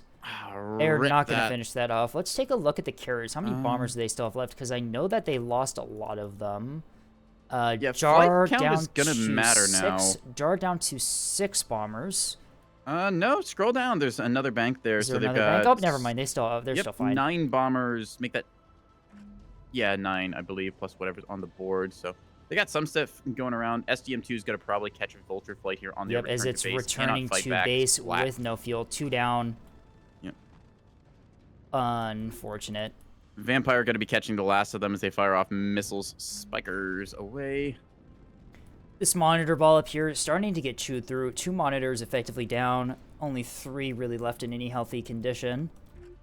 They've done their job very well, holding off the front line from pushing into A. 3 healthy monitors there. Occult has a wounded monitor and a healthy one down below. A point is held. 3 cap is maintained for the OSP currently in this situation. B point, though, in danger. Occult has a gun shuttle on the B point here, waiting to engage. And Hallow under the map as well with a hunter shuttle, trying to probably scout that carrier out. There's a lot of stuff. Hunter scouting, also doing gunfighting over here on the B side. Potential B cap going off here as ANS, in terms of sweeper assets, they have their CL, but it's not in position, and their beam destroyer has been hurt pretty bad, so it could potentially lose its beam to a lucky HE shot from the 100 mil guns. Right. Frontline, Firebird is pulling back, beaten and bloodied on their remaining Axford there. Actually, I say remaining Axford. Technically, they've got 2, but the Proud Veil is, well, it's what you see on the board right now. Hurt bad. First of the monitors goes down from the Spy Eye, leaving that's 3 healthy, one of them mission killed. Amazingly, the mission killed one that got torpedoed earlier is still alive somehow with that reinforced CIC and reinforced drive. So there you go. Good advice and tech and stuff from Fleet Review. Shameless self-promotion. Scape and I sometimes do viewer-submitted fleets. We offer feedback and some helpful tips and other criticisms, and sometimes you just make us roll our eyes and facepalm. I will hopefully be doing another fleet review on Sunday. I know that I wasn't able to make last Sunday's stream because of family stuff, but I should be able to make it next weekend. So yeah, put your fleets in the fleet folder. I will likely be doing main branch fleet review for now, so just make sure it's main branch, and I will give them a look. Well, we do enjoy test branch. It is a little bit fluctuating now and then. Like sometimes you get a change and then it'll get walked back like a patch later, and then your points cost is off, and it's like, oh well, I had these, but then they got changed. Yeah, so we're trying to keep it alive. STM2s might find Nova Flight up here. Nova Flight has Spearfish R3s, and we're thinking about potentially going out to Pyro, but are going to be largely clean off here. It's like they're driven off. They are. Actually, hang on. They're committing. Grizzly from Occult's thinking about it. Occult as well has torpedoes and are also flanking under the rock here, completely undetected by ANS. CMD Hodge, there is Interrupt Jammer on Pyrope's Destroyer, so she could deflect this if it comes her way. I don't know, OSP is holding the 3 cap situation right now. 658 versus 532 on the points tally there. ANS needs to get themselves a 3rd cap. The question is, how are they going to go about doing it? ANS also has to think about defending their home natural objective here as the B point. Looks like Jordan is winning the gunfight back here, but... Pyrope is down to 8% Sarissa ammo. 6%. Well, if they have the sand shots, may as well use them. There's been a lot of fighter craft to take pot shots at this entire game. Spearfish out going out against Firebird. Weird pull. No point defense firing. There you Only go. a couple hits. You can see how much S3 damage has been reduced here. Their cost has also been reduced, so you can bring more, but it's just it's done to prevent like the massive instant capital delete strike. The insta kills. I remember getting hit by like 8 bombers full of R3s, and it's like, well, that's my ship gone. So theoretically, so you can still recover if you get hit by them. And a lot of those also hit worth the noting, nose. kind of bad impact zones there. Some of them just splash the aux steerings in the front. Other ones kind of hit midships, but definitely not the crippling strikes we had seen before. The 2 Axfords that Firebird has are actually like pretty combat effective still. They've taken a beating, but they're not like out of the fight by any means. One of them is out of restores. One of them took a bunch of torpedoes and is out of restores, but it's still functional. Beam coming out from Jordan as they finally repair the thing and put it into these monitors here in support of the Axfords. I think Firebird's Axfords are going to try and push into A right now to try and recap the point, bring it back to a 3 cap for ANS here. Firebird is bloodied, but here's what I'm looking at on the board, because OSP went so heavy onto the capper asset side.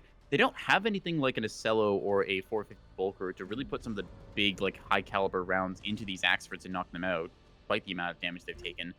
Grizzly Strike. I think that the extras might just be able to survive it. Grizzly Squadron flanks out from below the rock. It looks like they're potentially going for Firebird, maybe?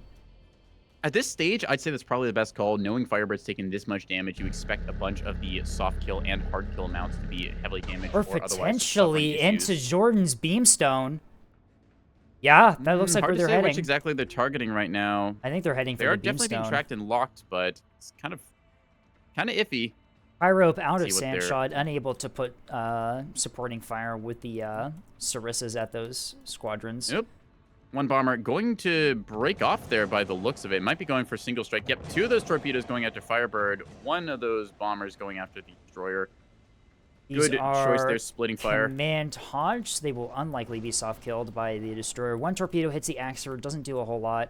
2 of them are going to hit the Beamstone. Not that bad. And yeah, that's a Beamstone loses the drive and the reactor. Is done. The Axefords didn't take a whole lot of damage. They can still push onto the A point pretty uncontested. The monitors up top are still there, but I don't think they can chew through the Axefords fast enough to prevent them from capping. Monitors additionally don't want to peek out of this, as Pyrope, just with the tech of the rail destroyer here, anytime that one of those monitors looked at it finding, it would eat like 5 or 6 crits.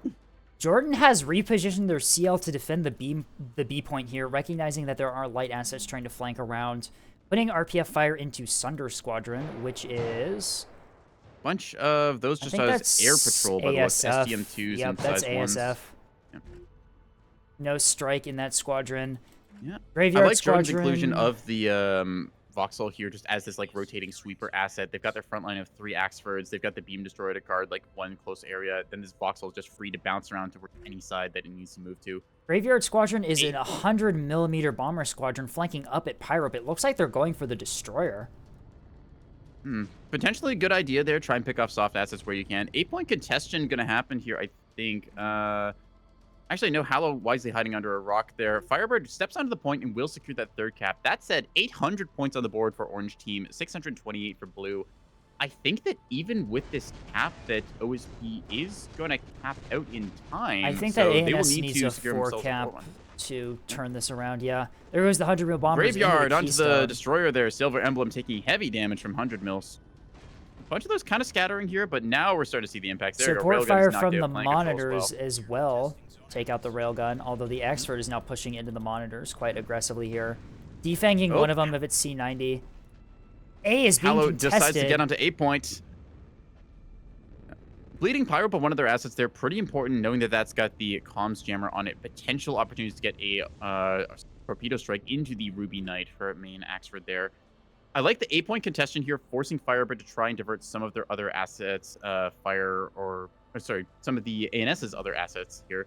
Seeing Jordan trying to swoop in here, playing supplementary to that. Unfortunately, Beam Destroyer is knocked out, so no easy sweep. Has to rely on their gun vet to do the job. They have RPF into the Gun Sprinter, which is a nice support for the Axford, considering that it does not really have the medians to deal with that with 450. Speaking of that Axford, Foxhound Squadron puts 2 more torpedoes into that Axford. Occult's been doing R3's onto the 8-point. Weird pull about to get hit here. No point defense in Arc for this thing. Does not have ammunition. Smack goes a lot of those things. Ooh, that thing is cored. That's a lot of damage.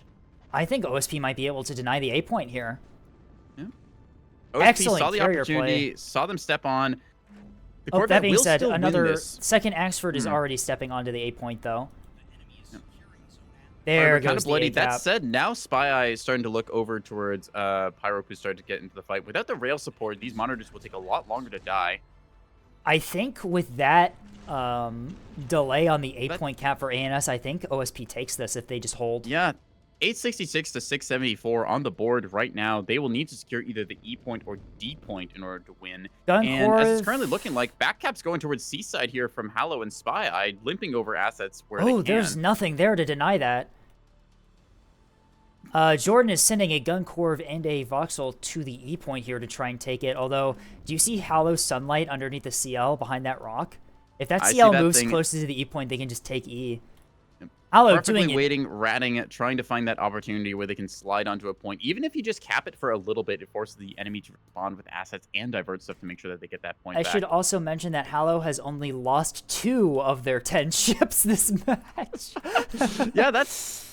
Hallow... That is worth noting. Is playing the numbers game. They still have, like, gun corvettes waiting on the E point here to ambush Jordan's gun corv, although the carrier being right there is going to put a lot of pressure. Oh, that looks like Dragon a Bender unfortunately disconnect. I know they've had some connection issues in the past before. Pyrope will inherit the carrier. Pyrope has a carrier and I don't now. think this thing came with an instruction manual. It did not. It came with funny names on the ships, but no instruction manual, unfortunately. Actually, on that note, for bombing runs we've seen this game, how many bombers have we really seen go out? I haven't seen Dragon Bender make many strikes. Only one against the monitors. T-30s from the fleet carrier. Engage not Pyrope, Jordan's Guncorp here. That's hilarious. That's incredible. How is this carrier not spotted, by the way? There it is. I was trying to look on the map, and I was like, where the heck did the carrier go? No, the carrier has moved over towards east side. There it is. I think the carrier alone, I think, is enough. Oh, there go the 100 mil from the bombers. 100 mil from the carrier. That Corvette is going to think twice. Pyrope says, ow, as unfortunately they're going to get caught in the flank here. A bunch of shots going to be tickling away at her. Just 100 mil against the unplasmid Axford. Not really going to do that much, but same time, Pyrope moving her way towards D point knows that they need the cap there to try and secure this game. Duster Flight is going to intercept a bunch of fighters here, I think, in the back line. Juggler's trying to do what they can with all the missiles. Flechette squares off against 20 mil. Ooh, Duster takes 2 losses immediately, 3 losses. Juggler bleeds one of their own for it. I think OSP wins that gunfight. Yep. Looks like it. OSP with a 35 mil flechette is still quite good. Missiles gonna be a pretty big factor there as well. Occult still has torpedo strikes in that escort carrier. God damn. Okay, what? They've been doing insanely good. They've knocked out, like, they've injured both 2 Axfords, took out a Keystone, and still have torps available. That is very impressive out of a escort carrier. Yeah. Limited torpedo count here, but they are getting the few ones that they have loaded onto bombers, I believe. All right. Good stuff all around here. OSP, I think, is going to take this. I don't see ANS being able to get on the cap points in time. E point for sure going to be secured. D point potentially, but I think a little too late. Spy Eye is limping a damaged monitor onto the C point, but there's nothing there to stop that from happening. I guess bombers are being sorted from the carrier. CIC on Spy Eye's monitor, the reinforced drive, and the Citadel mag, and a bottom radar. That's all that's left on the ship. And also structure broken. For good measure, of course. It's fine. Don't worry about it. Hallows, rocket Dragon shuttle. Bender saying Florida temperature. Ah, cook your CPU. Understood. Oh, jeez. I'm in Arizona. You can't be making those excuses. It might be humidity. You never know. True. Hallows rocket shuttle finishes off Jordan's capper that tried for E. Torpedo strike gonna find Pyrope's escort there. Little Mark 61 Corvette loses its drive and reactor to a good torpedo strike. Occult has been brutal with these torpedoes. Yeah, Occult's these have just been sneaking around so much. This is an escort carrier that has torpedo strikes, and it's been absolutely just obliterating a lot of ANS primary assets. Yeah. That's I will really say good. The Journeyman, definitely my favorite carrier, just because you can splice it into fleets like this. We see Occult come in with a pair of monitors, a couple of these little T-20 gun cappers, and then, well, I just stared at one that went reactor bloom. Never mind. And then the escort carrier itself. Probably like half the fleet's budget in there. Just some good torpedo strike. Check the box of craft. Get some things done. Pyrope is going to eat a torpedo. That was a rocket shuttle strike. Rocket shuttle. Never mind. And also 100 mil. That is the 100 mil Bulker is pinning because of the rocket shuttle impact zones. Rocket shuttle and the impacts from the shots there. I believe on a flat face, it's Axford's 40 centimeters of armor. 100 mil AP is like 45 centimeter pen, I think. I think 100 mil AP just barely pins Axfords with enough fire. So with the degraded armor here, not really going to catch much, but once it works down an armor plate, we'll see it tickle away here. A couple of shots getting in there. That Axford is taking a surprisingly large amount of damage. Rockets, the new plasma. Rockets, the new plasma. Pyrope has found the escort carrier, begins to put 100 mil into it, although with that accuracy, they are not hitting. Bro is not hitting those shots. I think Pyrope's just committing to the D point here, recognizing that they need a 3 cap, Pyrope but I trying think for it's it, but too it won't late. be enough. It's 2 more seconds till the cap ticks through, and that will be game. OSP with the mass cap situation. ANS had a hammer with those 3 axes, but just never really got a good target to lay it into. No, unfortunately, I don't think Dragon Bender was really putting out enough strikes to really flip the script on that monitor engagement. And the monitors from Spy Eye did a really good job of dying slow. It seemed like the fighters, they definitely got a little bit of their fighters broken up there. They had some ability to engage, but I think that OSP just with a bit of fighter craft advantage, they're deplaned some of the stuff and they were hesitant to bring in some of those torpedo bombers. Yeah, Dragon Bender only able to do like 2,000 with the carrier. That's Yeah. Good tech, but just wasn't able to find the targets it wanted. no, unfortunate. Firebird takes a Firebirds, lot of damage on the front Axefords line. died slow. They did the pretty good Yeah. job of being Axefords. Yeah. Jordan Jordan with the beamstone did get a cook into something or other. Yep, they were good on the caps as well. They just kind of got bled out by Hallow's massed number of ships. CL doing sweeper duty, managed to pick off a shuttle or two around there. Torpedo or gun corvette was able to find its way into some places. Torpvet, where was it? The Mazer of Kark tried to find its way onto the carrier. Unfortunately, didn't get his torps out. That would have been a massive change in how the match went off if that Torp Corv got his strike off. Hallow doing really good. 1,000 damage with the 100 mil Bulker. Take a look at Pyro first, though. 25.5k on the Ruby Knight, and Yeah. the Silver Emblem pulling just shy of 5k with rails. Very, very nice. It's over to Hallow, like you said. 100 mil lot of Bulker their gets some ships- damage done over the course of the game. Hallow had 100. Hallow had gun shuttles that just didn't need to do anything. They just sat in the back of the map and just chilled. We're present for their sorties. Jar as well, like doing quite a few sorties there, but not getting like the huge hits. R3 Spearfish, we see the effects of the nerf. Means that they have Right. to, one, get the kind of like critical They're- mass H bombers like you typically see with the big hell strikes. Their but- 100 mil bombers did pretty good, but I think the real star of the Mhm. show in the carrier thing was a Colt doing that's like 18k with a escort Yeah. carrier against Capitals.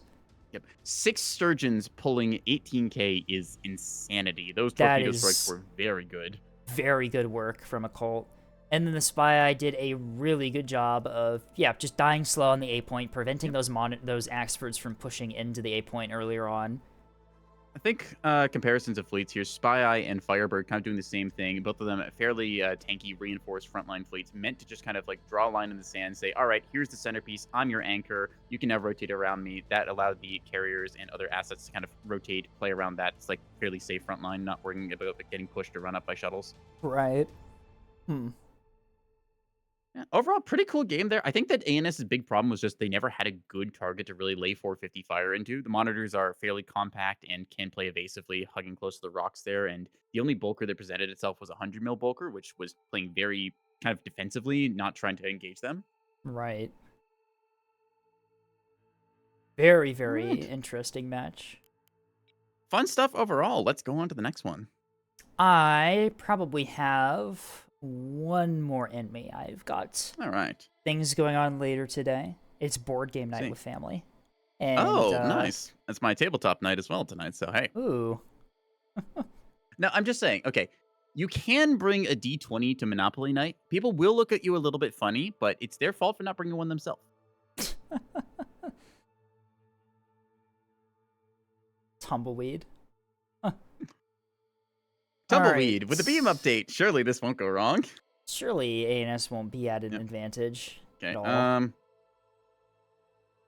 Cycle people in who haven't played. You're a spectator because we need server slots. Yeah. Just unfortunate with the server being full. We can only get so many people in here. Would be nice to have like 100 player slots and everyone spectating and all that, but Yeah, but then the also game... intermission time. Right. Oh, yes. Apparently you have a new screen or something. Do I? I've got 6 DMs that are unread.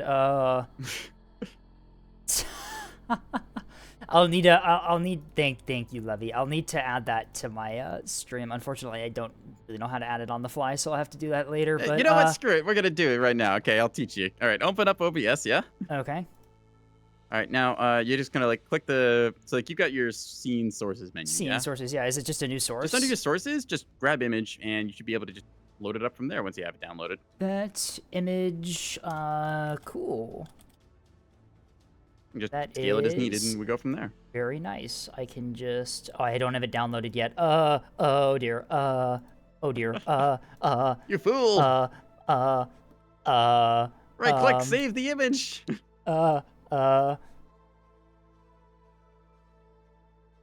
Escape, there are missiles approaching. Save the image quickly. I opened Epic Games. Why did I open Epic Games? Go away. I misclicked. Misinput. How do you open Epic Games saving an image? It's from my taskbar right next to OBS. Misinput. Escape, this is not the time to play Fortnite. I was missing. There's the thing. There it is. Covers my screen. Yep, there we go. Ad break time. Bye. Goodbye for now, everyone. 3-minute break. Meow meow.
Okay. We're here again, I think. I can probably hide this now. There we go. I'm so good at this whole Twitch. I'm so good at this whole Twitch streamer thing. I even hid the image when I got back. I'm so good at this. Genius. Someday I'll teach you how to change scenes. We've already played on Sailor. I'm voting for Canyon here. We'll see what people want to do. Team 2, a little bit gold stacked here. We might shuffle that up a bit.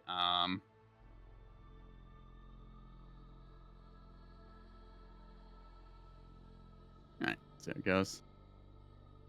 Jacob Bender saying, just realize the carrier has 120 mil ammo, even though you have nothing that uses ammo. This does, in fact, perplex me to the most confound levels. Well, obviously, you just need to add a Mark 61 to the belly of it. We've seen what T-20s and T-30s do on OSB carriers, so you should just do the same to ANS. It's as easy as that, honestly. Yeah, but that's actually a good idea. Yeah, like, I mean, it's 10... No, wait. It's like 12 points in total, right? Like, you get the gun, you get, like, RPF and HE ammo, and then it's like, cool, this is here. Corvette comes along, or like a shuttle or something. It's like, okay, I weigh more than you. I could just soak your damage. You can't soak mine. Right.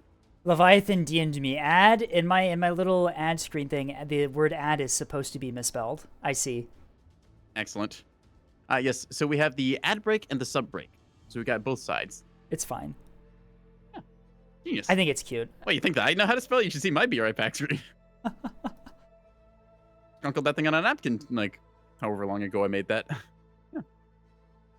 Tasty says we have revealed everything, so it looks like we're just gonna commit to this. All right, we'll see. Stack. Are we playing Solar again, or? I think Solar has been chosen. Guess so. Y'all have a better 5v5 map. This is it. I know. Breaks. No VA. Stop that, you. The chat is completely collapsed. Addition to subtraction, you fools. I put up the ad break thing and Tasty immediately said wood. God damn it. Yeah. I mean, Tasty says that about container liners too, so. Oh my god. I can't escape this. It's actually over for me. How do I even say that name? OCH, I think? OCH, thank you for the follow. Why you chose to follow after that exchange, I don't know, buddy, but welcome to the stream.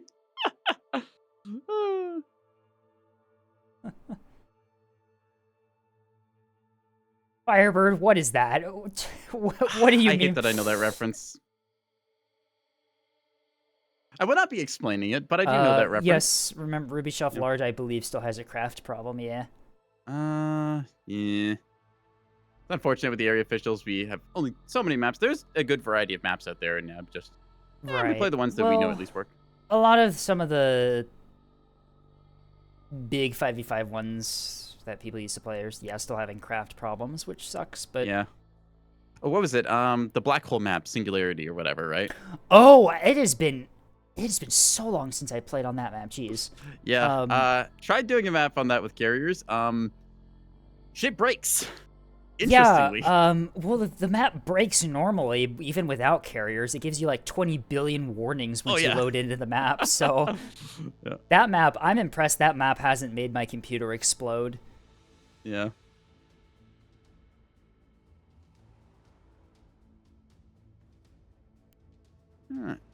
Yeah, seems balanced. I mean, okay, let's be fair. When you see a whole bunch of golds like on a team, either it's going to be really, really good or really, really bad. Right. Well, I mean, to be fair, the semi-gold stack lost to the last one on Gold Rush, so... Once again, ranks is like, it's just kind of a representation of how many hours have you sunk into Neb rather than like the actual gameplay skill level. Yeah, I've seen my fair share of very peculiar gold players. Yeah. I'm not saying that like just because you're gold rank means you're bad, but I feel like the peak like for gameplay kind of is around like captain. As soon as you hit captain, and it's just downhill from there as you get sillier to earn your Commodore. This is why I've stopped playing the game and I'm only casting now for some... No, I'm just kidding. Yeah, we do casting and fleet review because we're like that. Anyways, hello everyone. Welcome to Salar. Blue team, we've got on the ANS side, Jar, Jordan, Tasty Cookie, Firebird, and Railroad Spike. I'm joined by Escape Volley. You're almost there. You've almost got it. Escape Ravioli, whatever. Escape Ravioli. Damn it! What's on OSP side? Team 2 OSP, we have Pyro, Captain Even, Exclusive Megaman, and Kiwi Bird, and Puppy. We are on Solar once again, as both teams in their initial deployment. Microsoft Edgelord has died, apparently. Yeah. Reminder, we are on the PTB. There's a couple changes, things like bulk freighters and tugs got a little bit of tweaking here and there. Some like cost changes. Beams are quite good right now. We've seen a lot of that happen last time we were on Salar. STM tuning, craft are upgradable, so you got a bunch of different modular slots there. So, yep, full patch notes and PTB test changes. PTB branch. We're not reading that off every game. It's somewhere on the main server. There's like 50 things. PTB change log, yeah. OSP deploying very heavily on the CB side, which is pretty standard for this map. ANS is pretty widely dispersed. We have a lot of things going A on their end, which is also pretty normal. Yep, normal distribution there. setting themselves up left side of their deployment. That makes it kind of makes sense because B side would typically see a OSP push go under there. So see just where things end up. Looks like very light on the D point, so they're expecting that underside push. OSP in turn kind of favoring right side, but a lot of their stuff deployed a little bit higher, potential to go towards D side here. So we'll see just how things end up going. A lot of those might be going for A instead of for B, that big cluster in the middle. We will have to look in... 10 seconds on the clock. Jordan and Puppy last already up here.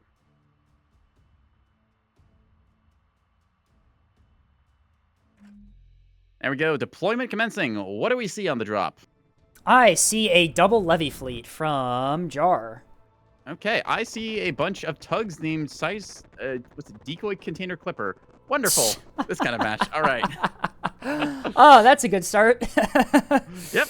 All right, let's go through A&S chunks first, I'll go I guess. through A&S. Top of the list. Firebird, 450 Axford, S3H, backpack, Bomber Bane Bane. backpack. Those are anti-bomber munitions. We have stonewalls, antenna, jamming, pretty standard stuff. Being escorted by a Lockjam and Eland Corvette. Jar has Nice brought the there. double levy. Let's see what we got. We have a CWAC with high coherence countermeasures. Tontos with 20 mil S1 standard countermeasures. We also have coil Tontos with S1 bays as well. Are there any bombers on any of these? Looks no like not. Bombers. Just going Tanto Max. Tontos only. We will see how that works. Jordan is bringing the same battleship we saw on this map earlier today. Beam on the bottom, guns on the top, and we have the Jam SDM support reins. Railroad Spike bringing Sprite. I don't even know. You want Sprite Cranberry? Anyways, bringing Buff Gunfrig's the name of the CL here. Gun CL being escorted by a Jam SDM active decoy Corvette. We've got pretty common pairing.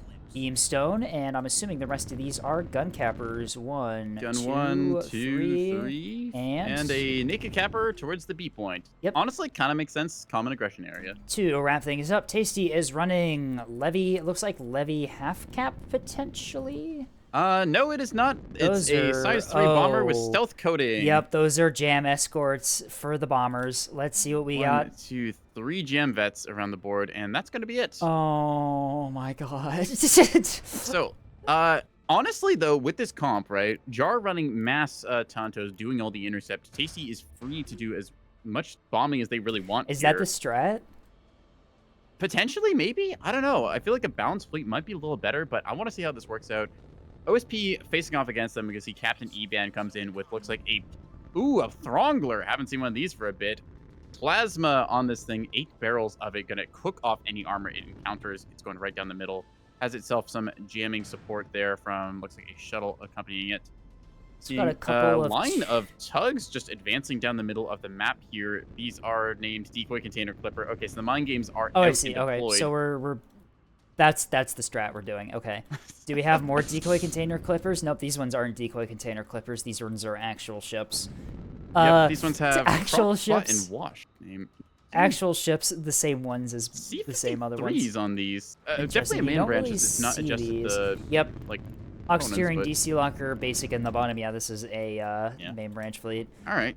Megaman running.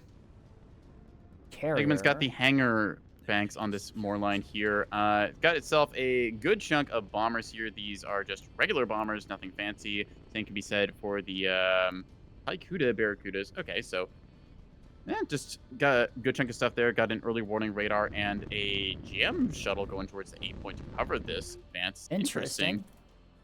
Kiwi. Lights out. Oh. Rails on one of the mounts on these Acellos. Interesting. Other one just is one. Go... The other one's normal. Yeah. Oh, all right. Are those grazers? Grazers, Auroras. A lot of laser defenses on this. Interesting stuff. What do they give up for this? Interesting. They have frontline radars, I guess. So yeah. Maybe They're Acellos. They will get the job done. Puppy comes in with a monitored quintet deployed in an X This formation. is on Whistleblow in the trenches. This is the starter fleet. Yep, you got the talisman on the side. And then Pyro. Ah, it's the Royal Pumpkin. There we are. Big 450 bulker with a nasty backpack of containers, if my memory serves correctly. Yep, Also, has containers. size 2 Yeah, launchers. so these are mixed salvo container S2 salvos from the back of the liner. And then it's got little point defense escorts. These are Grazer point defense escorts. Yep. And, one and a 2 Grazer shuttles. Bloodhound early Bloodhound's warning. early tug. warning, and then just a T-20 shuttle going onto the point. ACAP is, I think, just going to go through here. Dozer Flight's airborne, but there is 3 tugs to cleave There's through. nothing even looking at the A point. There's Beamstones almost in position, but nothing. Railroad Yeah. Spike, little too late on this one. Beam is out of range currently, does not have that 6-kilometer death zone. Eban going to step on the point, gets the cap, and then just walks away from this thing, I think. Gunfire towards Railroad Spike going to plink away at the beam 250 here, is takes it down to actually 80%. yeah, the 250 is actually doing quite a lot to that beam. The bombers Torps out on target. commit. Going to see which ones land. Looks like it's going to Gonna all eviscerate impact- 2 of these things. Yep. One of these things. One of them dead. Eban, what the fuck? Accurate response there as Firebird looks and just sees what this is. One of the tugs one of taken those out, tugs one of is them structure crippled, broken, but- and one of them has taken 0 damage and is perfectly These are fine. double sun drive. Wait, what? That's how they got to point so fast. Oh. Double sun drive on the tugs to rush it. On the opposite side of the map, on D point, the CL is absolutely just tearing apart these tugboats on the D point. One of them down, one of them drives down because they double sun drive. That's so goofy. That's so funny. Okay, It makes on them, Live Branch, it makes I them could see this incredibly being quick. a tech because like you get double sun drive, you get that tanky beef in the front there, right? You're able to survive a couple hits. You have a pretty resilient gun, the C-53. But on Test Branch, we saw just how fast those things died when they get looked at. Beam out on the 8 point there from Jordan, who just advances forward to clean up a little bit of this. They're going to let rip with the 450s as well. The last one is escaping. It's under 450 fire from the BBs, I believe. Taking fire into the drive section. Loses the mag. I think he's still active. Some shots there from Firebird as well. They're trying to clip away at this thing, but still, they got the job done. That's a not insignificant investment of fleet power, though. So yeah, Evan that's has a plasma 3 can tugs. opener, and then that's the 3 rest tugs down, 2 pretty heavily damaged. Oop, hang on. Torpedo's gonna clean that thing up with. Oh no, never mind. Frag bombs launched here. Okay. Oh yeah, frag bombs are Crimson actually flames. rockets now, by the way. So that's gonna do a whole lot if they just zoom into target and obliterate that. Horrible overkill, but at the same time, make sure it's dead. It deserves it. Look at all of the polka dots on that thing. All right, Crimson just absolutely obliterates the thing. Broadsword coming in over the top, committing onto... I like to call that a kitchen sponge ship, you know? Just kind of has the whole, like, look to it. I mean, with how many bombers that Tasty has, like, you can just afford to do what Broadsword's doing, just committing to a strike. Torpedoes out at range out on the this is monitors, Garnet Squad, I believe, are it is, right? acquiring. Yes. Puppy does not seem to have jamming available for this. No, the Aurora's starter... nearby. Kiwi needs to battle short and cook these. The starter monitor ball does not have jamming on Uh-oh. it, which kind of sucks. Ooh, one of the Multiple two of them. hits. No, just one. Just one. Okay, just one after all. Thought I saw last impact, but no. Could have been worse. Broadsword gets out of there intact. Yep. Stealth coding, kind of interesting as it can make That's the insane. like lock difficulty here. No jamming provided either on that. Fighter coverage a little bit slow. Arbiter flight is on station now, but they were just a little too late. Wait, uh-oh. Oh no, I think there might be a problem with explosive Megaman's loadouts. I'm looking at their guns right now. They have 35mm gun pods, but they don't have 20mm nose gun ammo. I think that might have been a fleet editor issue. What? Not checking the box on that. No ammo type Do loaded. they have ammo on the carrier? They do. Ooh. Do Uh-oh. they Carrier not? might be. I don't think they have enough bullets. Oh There's no! only 1,020mm left on the carrier. How did this happen? Potentially I'm assuming missed missed a to zero. zero. Yeah, that's Yeah. that is highly unfortunate. Couldn't be me. Has never happened before. Has happened. This game is like watching a car crash in slow motion. Yep. Um, Okay, a couple of missiles coming out as Mamba Flight gonna find Reflex and Impulse over here. Massive these two fighter flights do engagement have on the ammunition. point. This is gonna be a furball in a second here. All the missiles going off, so I'm just gonna try and watch the furball happening. Yep, okay. One squadron completely obliterated. Yep. Leaving That just said, the one fighter left. escort is attacking here, but Bombard Flight is sneaking through right now. They're going to get another strike onto that monitor group, knowing that they had weak point defense. The Acellos Kiwi are Bird in is the area. Those not battle shorting their Auroras. Might want to against these torpedoes, honestly. Just cook away at them as much as you can. Does clean up some of them. One torpedo going to find its way into the One cello. hits The an other one going to Acello, find the one hits a center monitor. Furball. Thanks. Both sides Furball continues. pretty heavily Yeah. beat up. Impulse is still hanging in there. I think the question is who has the more planes here, because if they trade 1-to-1, I believe that the dual levy will come out ahead on that. I think. Oh, Impulse is cleaning up. Impulse actually. Wait, there's two Impulse. Oh, They're no, both Impulse out of Squadron. fuel. They're both Impulse Squadron. They're both called Impulse. Blue Impulse Squadron is going to be cleaning up these Taikutas here as the Taikutas ran out of fuel and disengaged, and that is just going to be a clean sweep. They've got 15 mil, 20 mil, and 35 mil gun pods. That is not a common thing you see in a mixed wing of fighters like this, but still cool to see them wipe out the formation like that. Tasty is just flying through the middle of the map, and Bomberson is completely unpunished by it. Going towards Pyro now. They do get locked on briefly. 100 mil flak going to start doing a little bit. Jar surprised in one ASF engagement there. Yeah, fuel line issue, unfortunate. Take a look at these bombers. Look at how fast Tasty can cycle bombers. Holy shit, do you see how many are up right now?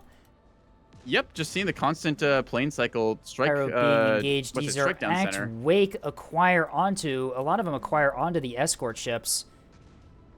One hits. See a Grazer shuttle gets bonked there, but otherwise doing okay. No restores, so it's no longer going to be providing any point defense. Tasty has another flight coming in. There's jam coverage somewhat from the blanket jammer corvette there. Honestly, this carrier style here, like. What's it? It should be worth mentioning. Strike down center, it should be worth mentioning that if Jar wasn't running the entirely pretty much ASF carrier, then Tasty would probably be having less of a good day. Absolutely, this is a case of just two carrier fleets squaring off against one, trying to provide coverage, and also some of the new tech, your stealth coding being quite deadly with the jammers as well, making them very difficult to see on approach. Pyro might be getting torpedoed here. Two of those going to survive. One hits the midsection, does a little bit of damage. Other one runs out of fuel, but it looks like 450 fire from the BBs is coming into Pyro's liner as well. So some damage taken there. Magazine is, I think, still intact. It is firing in return. A little bit dangerously low, 9%. Actually has a secondary mag. Never mind, it's fine. Where is Tasty with the bomber carrier? There it is, just kind of here in the back. So yeah, goes to show like the power of just when you get bombers up that you can do cycles like this, just constant aggression, pounding away at various targets that have been softened or otherwise enabling you to find your way through using coverage of jammers and stuff like that. Fighters doing the screening work there. Pretty good stuff. I've been trying to keep an eye on Railroad Spike's CL on D point here because D point is pretty much completely open for that CL to potentially push in and take it. Yeah. There are some 450 things risk there. kind of in the area. Taking a look from the ANS's perspective, though, they don't have very good sensor coverage on that side. They could think that there's anything hiding behind that E-Rock there. Very easy for a bulker. They have a sundial hanging out in the middle over A. That's Sundial provides a little radar there, trying to spot Puppy, I think, and keep that radar coverage up. This thing is just kind of buking around here. One of Tasty's assets. They also have radar jam coverage from out of range. Interesting. Oh, it's firing on tracks instead of heading or positioning or whatever it's called. Direction? Yeah, one of those.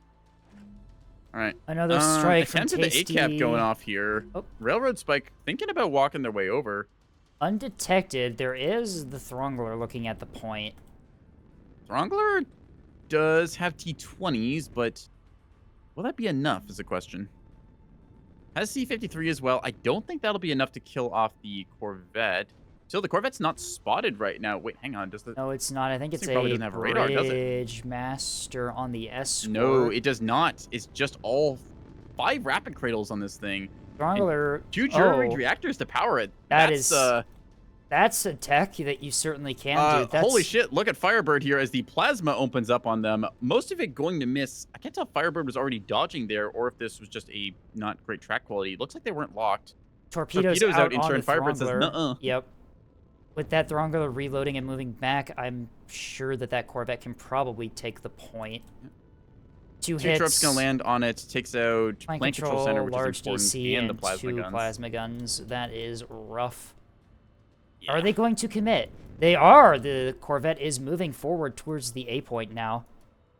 Honestly, don't blame them really in this situation, seeing like what that bulker was, knowing it's not a 100 mil bulker. Now you've got an opportunity to send a very cheap asset onto the point, potentially swing this game around. Tasty is just does have a cap lead, but Tasty is just constantly cycling strikes. Caltrop and Carnage are fully loaded and heading out right now as there's 3 squadrons returning. Honestly, kind of respect it just for like the good carrier gameplay. I think this is some of the way carriers should be played, where you have this like constant cycle of just planes going up, planes coming back, and getting this repetitive kind of loop style here. It's satisfying in a sort of way, just kind of getting the kind of conveyor belt factory line of just what you need next, like queued up a minute in advance, and then just seeing it. A being secured. The Throngler moving out to try to deny the A point here. No bombers. Caltrop in the area potentially can strike. If it gets spotted, it can strike. The question is, do they need to? Secondary batteries and power up going to Carnage is already moving down the middle. The monitors are also in the position to try and deny A point as well. Okay, Plasma. What do you call this thing? Clicking the wrong thing. Where is? There we go. There it is. He's cooks the he's armor cooked. that doesn't exist on the Corvette to begin with. Honestly, you just buffed that Corvette. Everything's going to overpen now. I think that the Corvette does die. Yep, it dies. Corvette will get cleaned up thanks to the work of Puppy there with a bunch of those shots. That said, torpedoes out onto the Throngler once again. Ooh, that thing is... combat ineffective. Can opener gone. Yep. That thing is absolutely obliterated. SDM's trying to go into the bombers here. Take out one of the bombers. Will clean up some of them, but... Carnage Squadron still has torpedoes and is just... Did they just recommit onto the monitors? It looks like they did. Carnage knows they've gotten through this before. There's not a Acello in sight. Acello's moved to the top of the map to try and support STMs now. STMs now from the monitors. Those were not being fired out before. Breadsticks coming out. These will probably do it against these bombers. They do not have anything to intercept these, nor do they have enough health bar to tank through them. They still get their torps out. They will get their strike out, but that's going to be 1, 2, yep, they're all dead. 3 splash. Not before getting the torpedoes out on target. Still, if there's any command in here, they're not going to work. Do not have any command in them. All right, Act ARAD Val and Act Wake. So a radar jammer would do a lot here. Unfortunately, Chaff is able to defend. Chaff will get it. One of them hits in the rear section of one of the monitors. Does a little bit of damage, not a lot. Tasty could have been a lot worse. Still has a lot of bombers though. What's Tasty's munition count look like? Let's see. Okay, they've got looks like about 29 torpedoes left here, plus whatever they're cycling currently onto bombers. Huh. I mean, for a 3K like carrier there, it's not quite 3K because jam vets are worth. They've got the jam like ships. Yeah, those jam ships are actually pretty expensive. Beam out from Jordan's Jordan beam out on a D point. Potentially opening that up even more. Yeah, with Jordan in that. This is the same position Jordan was in before. We're just doing this. It's like this is just the game over again. Me and Escape are just saying the same words. Wait a minute. Just roll it back. Play the old clips. Wait a minute. This looks familiar. Yeah, no, but this time there's no CLN to stop that. There is a carrier, though. Spearfish and bombs on Demon Squadron going in the vague direction of the battleship. Although that being said, D points Spearfish probably have been nerfed before. That is true. Oh, look at the E point. Look at the E point. Sorry, I'm distracted by what's happening seaside. Oh god, Highball is committing. Okay, Highball flight. Mass S1s into monitors? These don't really take any damage from that as flak because and they're armor S1s just kind of defends. into monitors. Anyways, E-Band slides onto the E point, and I think potentially has eyes on Tasty up above them. Not Tasty quite is yet, not but... spotted. That is only a... it doesn't have a radar, no, that's why. Radar. Demon Squadron's committing A-Cap going through as Tasty moves one of their jam vets onto point. With those monitors moved back, yeah, I think the A-Cap might go through this time. Looks like ANS also making a play for the D point here with the battleship having pushed up. Battleship still trading fire with Pyrope's 450 liner. Why did that snap the way that... There we go. So yeah, Pyrope able to get some shots out, but against a battleship from that arc, probably not going to be significant effectiveness. The ARAD torpedoes miss on the E-Capper because it has no radar. I told you it was tech. Just don't bring radars, people. It's genius. Actually tech. This is... OC, thank you for the subscribble. Enjoy your emotes and stuff. All right. Also, be sure to give a follow to my co-caster here, Scape. Let me just give you a shout out there, Scape. I am also here, yes. Hello. All right, excellent. Right, what else is happening this game? Atlas is secured by ANS. E is secured by OSP. These are ACT ARAD Val missiles out on this ship here. The ACT will find this thing. No chaff. Absolutely, Boom. just obliterate that thing. Although now I believe we call that getting scythed. ANS has to commit a ship to recap E now. Honestly, Tasty might just... Yeah, Tasty just move the carrier onto it. I mean, you might as well. Nothing else in the area. Railroad Spike probably wondering, how did that thing get over there since they had the D-side coverage? Gunslinger Squadron moving towards that D-side block. flying through finally intercepting. A squadron of 9 ASF Barracudas to do a strike on those Acellos is quite interesting. They still get the torpedoes off, which is a little concerning. This is like, you Shadow can definitely Wizard. punish Yeah, it, this is like Shadow Wizard Money Gang. They don't even need to rearm the craft. Torpedoes will miss there because they are just axe seeker. Actually, one of them will find purchase. Takes out the railgun. Well, the railgun has like no health, so. Yeah, fair enough. Streak Flight actually struggling to kill these bombers off? Excuse me? The bombers are on evasive at range. Evasive, and the Barracudas are trying. There we go. Finally, they catch up and kill them. Fleeing craft can be difficult to run down. All right, so as I mentioned before, Pyrope now in the kind of D-Rock defense position here, where it's common to see like a Volker or something likes to sit up here, just making sure that this area is kept honest. Kind of similar to how Jordan is occupying that topside rock there, overwatches a bit of the A and threatens the D side. I think ANS missed their chance to do a play for D now that the liner and the Acellos have pivoted over. C has been opened up. 8-point cap went through. Yep. If ANS can resecure, ANS needs to resecure E immediately. Jar doing a little bit of flank gaming over here. They've got themselves multiple flights of Tontos kind of cruising around the bottom. Are they escorting? They have an AWACS in formation with them. Honestly, kind of a cool idea. Send the AWACS plane forward. That thing is going to detect literally everything in OSP's backline. All the monitors are spotted. One of the monitors does get taken out there by some 450 fire from above. Looks like Jordan's BB pivoting up above, yeah. Firebird advances through the trench, then starting to rise as they've gotten close enough to eat plasma shots from the monitors, but I don't think there's enough plasma at this stage now. ANS has 2 pretty healthy 450 BBs. They can probably just push into those monitors. ANS needs to start looking to secure caps here. Supposed to Megaman, Demon Flight is 8 bombers with R3 Spearfish and KB-22s. Demon's starting to go onto the map, probably looking to get onto Firebird's flank, but Firebird is rising to avoid some of that. Demon Squadron's been sitting there for a while now, just kind of hanging out and waiting. 450 crossfire from the battleships. The battleships, unfortunately, appear to be firing at 2 different targets, which is going to sort of limit their effectiveness.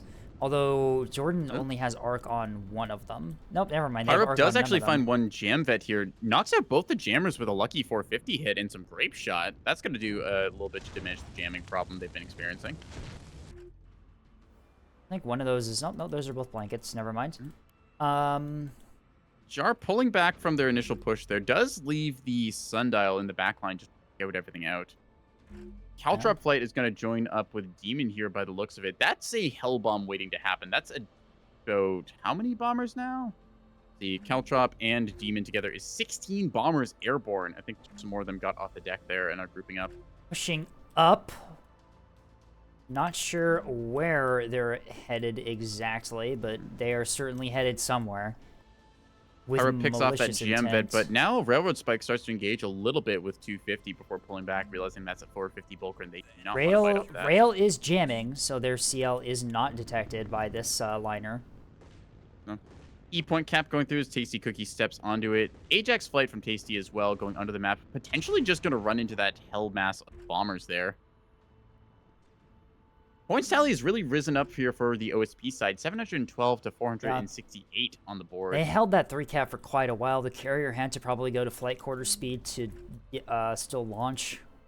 That's unfortunate. Plasma's starting to kind of impact Firebird here, but that's not really the concern. Getting a broadside shot here now as Kiwi Burp starts letting both of their Acellos do some work into this thing. Firebird's holding a good position, but I think they might have overextended a little bit here, allowing the OSP to get some shots into them. Bombers coming from below here. That could be huge. That is so many bombers. Where are these things heading? I'm going to say going for the battleships here in a second. Are they going to poke? Oh, Firebird might be having a bad time here. Anti-bomber S3H are out. The squadron is detected. These are the munitions of choice for this thing. Let's see what they get. Spearfish launched from Demon. Rockets away. Caltrop also launches. Battleship broadside. Firebird eats in the broadside. Not a terrible amount of damage. Could have been much worse. Given these are the nerfed Spearfish as well. Yeah, definitely could have been a lot worse. Firebird, that said, though, is in a really bad spot. Now that 450 is going to start doing a lot of damage to these already softened components. Indeed. Yeah. Jordan still intact. KB22 is going to start heading in now. No point defense, I believe. And I think this thing is still under command. It is still under command, but its engines are not moving. That's got to be some more damage. That is a lot there. Structure break goes off. 450 fire from the SLOs up top is going to finish off this BB quite quickly here. Only one restore. They can... I don't want to Valcon, but, like, this is kind of what I hate about craft. Some days you just get that, well, I'm not living through this strike that comes on your flank like that. Firebird knocked out there. Hellbomb strike succeeds, as well as the supporting fire. That is a dead battleship. Yep. I don't want to say it was like 0 to 100 in under a minute, but it certainly felt like it, especially with the anti-bomber munitions fired off on the backpack there. Just, yeah, pain. A point being secured by... Nope, never mind. It's dead. Yep, anyways, there was an attempt to cap it there, but D-point is secured by ANS, though, as that Corvette from Railroad gets onto the point. Fury Squadron strikes. Tug at the bottom of the map. A tug. More of those fragmentation rockets.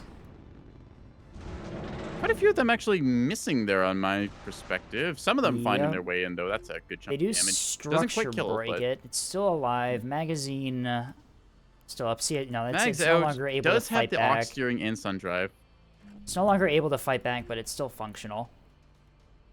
This worth noting, Tasty Cookie with Ajax flight in the backfield, dangerously low on fuel, but I think fishing for that carrier or anything else they could find back here.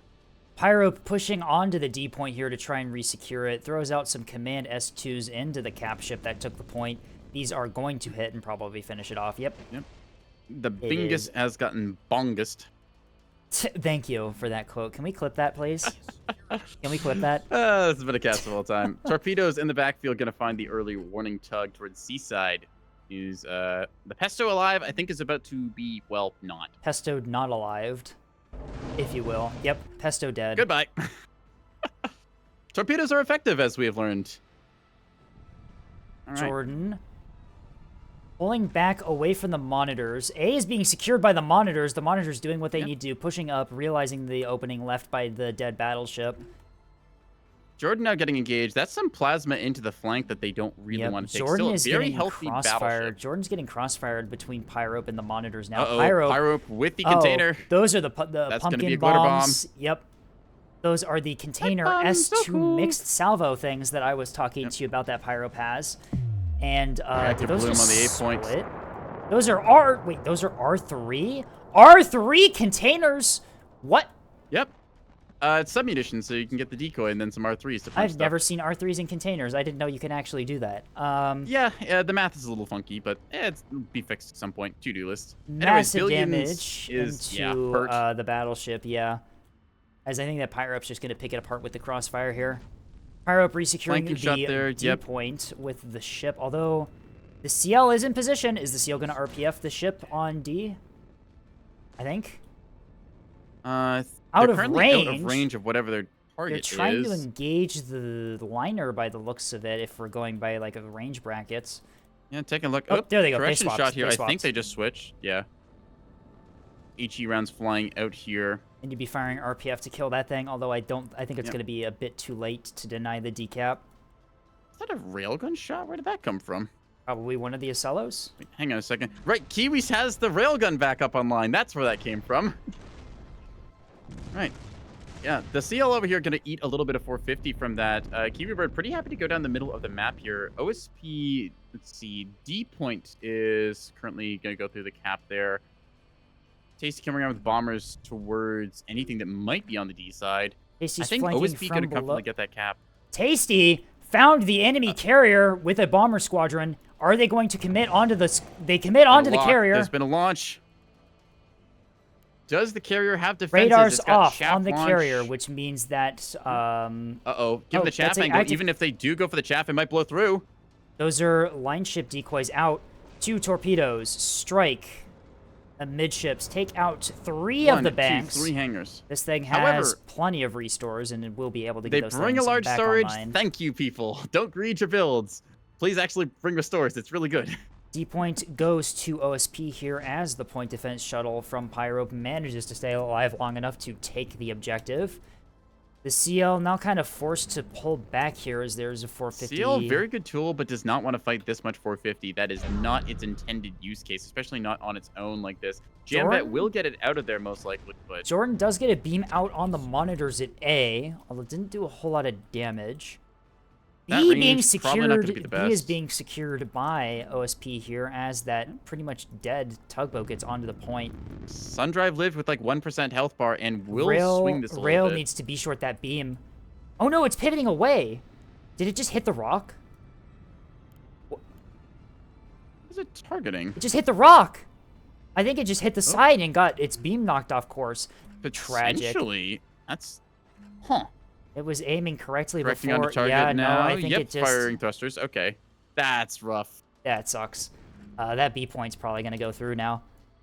Oof. Mamba Flight trying to chase down Firestorm towards the east side. Did Firebird asking if they got any bombers to the ACM dub? I'm going to be honest. I didn't really see any go down there. Did you? The Acellos have taken a couple torpedo hits, but nothing, like, unrepairable. Like, they're fine. I was meaning more the bomber count there of Explosive Megaman, because I saw the backpack of missiles go from Firebird, but it just looked like they didn't do much. Jordan with beam right now, going towards 8 point. Again, trying to cook away at this, but that's a lot of fire they may have exposed themselves to here. Uh-oh. Demon Squadron in the middle of the map is stuck on a rock. Tragic. Yep. Happens to the best of us. Fighter moment. This battleship here pushing into 3 450 assets that OSP still has left. Oop. That battleship's just going to get picked apart at close range. The 4-cap going off for OSP, and I think that's going to be an OSP victory. I don't think that ANS can retake the caps fast enough. They had an advantage with their cap situation. The gambit towards 8 point with the 3 tugs. Quite interesting seeing that go off. Couple interesting swings back and forth, just showing the lethality of bombers onto, like, pretty much any target that they can get their hands into. Torpedoes, R3s, KB-22s. You have the tools. You can put them to use. PTB Burb doing a very good job here, throwing into the broadside of this. Jordan's battleship refusing to go down. Jordan builds good battleships in terms of their internals. They take a lot to kill, as we saw in the first match on this map, where they took, was it 24K of containers and were something like alive? that, yeah. Mamba Flight finding Treehouse Sundial finally in the backfield, trying to RTB because it's out of fuel, but also getting a little bit weird juke evade going there. They can still evade when they're out of fuel. Well, it's dodging apparently enough. It's on high burn cruise. Interesting. I try and hit it, but it's just... What the heck is this thing doing? Huh? Hero Sundial? Hello? There it goes. Oh yeah, don't open your mouth. Weird. Another massive missile dump on the BB. There go the Spearfish rockets and the S2s. Yep, I think that's going to be the end of these battleships. Yeah, that's a lot of damage just impacting this thing. Game over. GG.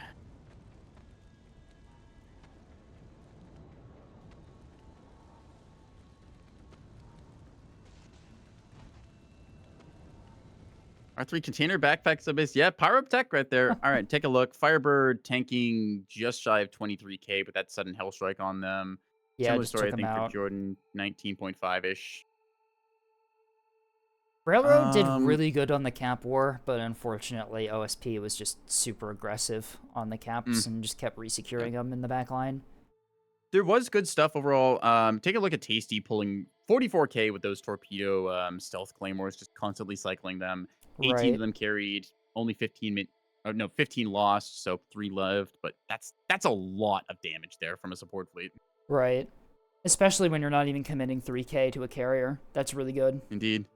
That's Each of 2.3. these, That's 2.3K on a carrier that did that much. That's really good. Yep. Could have been intercepted by fighters, but fighter coverage was occupied by Jar, who is the dual levy pair doing kind of air superiority stuff. OSP side, E-Band came in with the kind of gambit for these 6 tugs, 2 I mean, groups of it 3, then worked. they They had the got plasma. the Yeah. A points. They were able to take both naturals that ANS had at 2 different points in the map by just flanking these things around the map. I mean, they worked pretty good. Yep. Explosive Megaman doing very good work on the carrier. Their OSP side outnumbered 2-1 for the carrier count on the ANS in terms of fleets and stuff. Their bombers did respectable work with a build-up. Only really got one big strike through, but it was a very decisive strike into that BB. If we're going to think about it, right, in terms of the points trade there, one big strike takes out like 2.7K worth of ANS asset. That's pretty much the money that you're looking for. Right. Kiwi did good in the Acellos. Didn't do the highest damage, but was able to just be there when needed. Did the job, checked the box, got what they could done.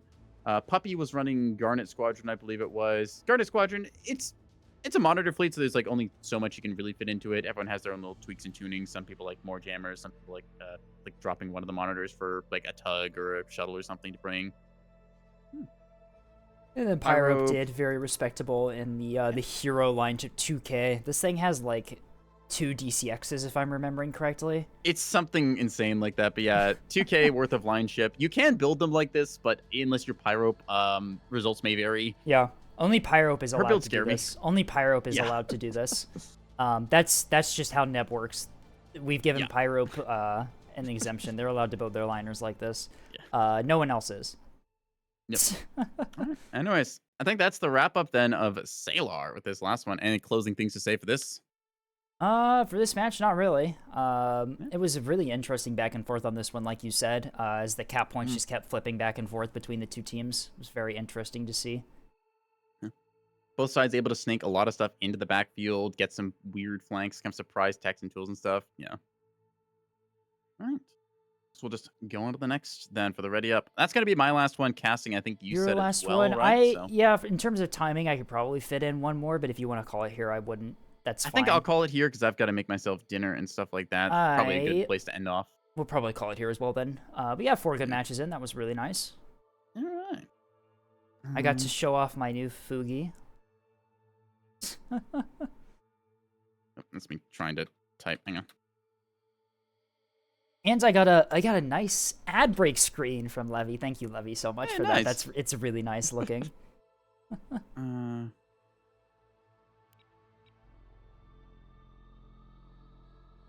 Anyone on that you want to raid? Good question. I was just trying to get the lobby out of the end game screen here so that it can go into other stuff. Okay, let's take a look around and see who's doing what. Oh, look, Scape is streaming Nebulous League Command. That's crazy. Why are you? You're not even pulling. I can't even see you on my list. What? You're not even here. Jeez. Huh? Scape. Oh, I see how it is. Okay. No. Right, what do you mean? Oh, sort by for you. Okay. Should raid Star. Is Star on? Hang on. We can raid offline people, right? Can we? I think so. We're gonna find out. Want to raid Star? I have to find them first. Hang on. Here, I'll just DM you their name. That's their thing. Yeah, Star's offline, but we'll get like a phone notification that somebody's different name on Twitch. I see. Yes. Does it let us raid people who are offline? No channels found. Damn it! Oh, magic. Oh, they thought ahead to this. Damn. Same. Apparently, people liked you wearing my hoodie, so no, I'm holding on to this thing. You can't have it yet. No. I'm sorry. This Fugi's just too good not to use. Well, I mean, you're wearing the Scape Ravioli one, so. Scape Ravioli. It's literally just the not what I'm called meme. Scape. All right, somebody go make that one post in Scape's Discord. Scape Ravioli, not what I'm called. All right, reminder, we do have Discord servers. Here's a link to mine. Also going to link my YouTube channel where I'm going to select some of these games and put them up because they're weird enough that it was worth casting. So there. Also, before we go, I don't know if anyone noticed, my stream was like fine in terms of like bitrate right today because I streamed at a slightly higher quality today.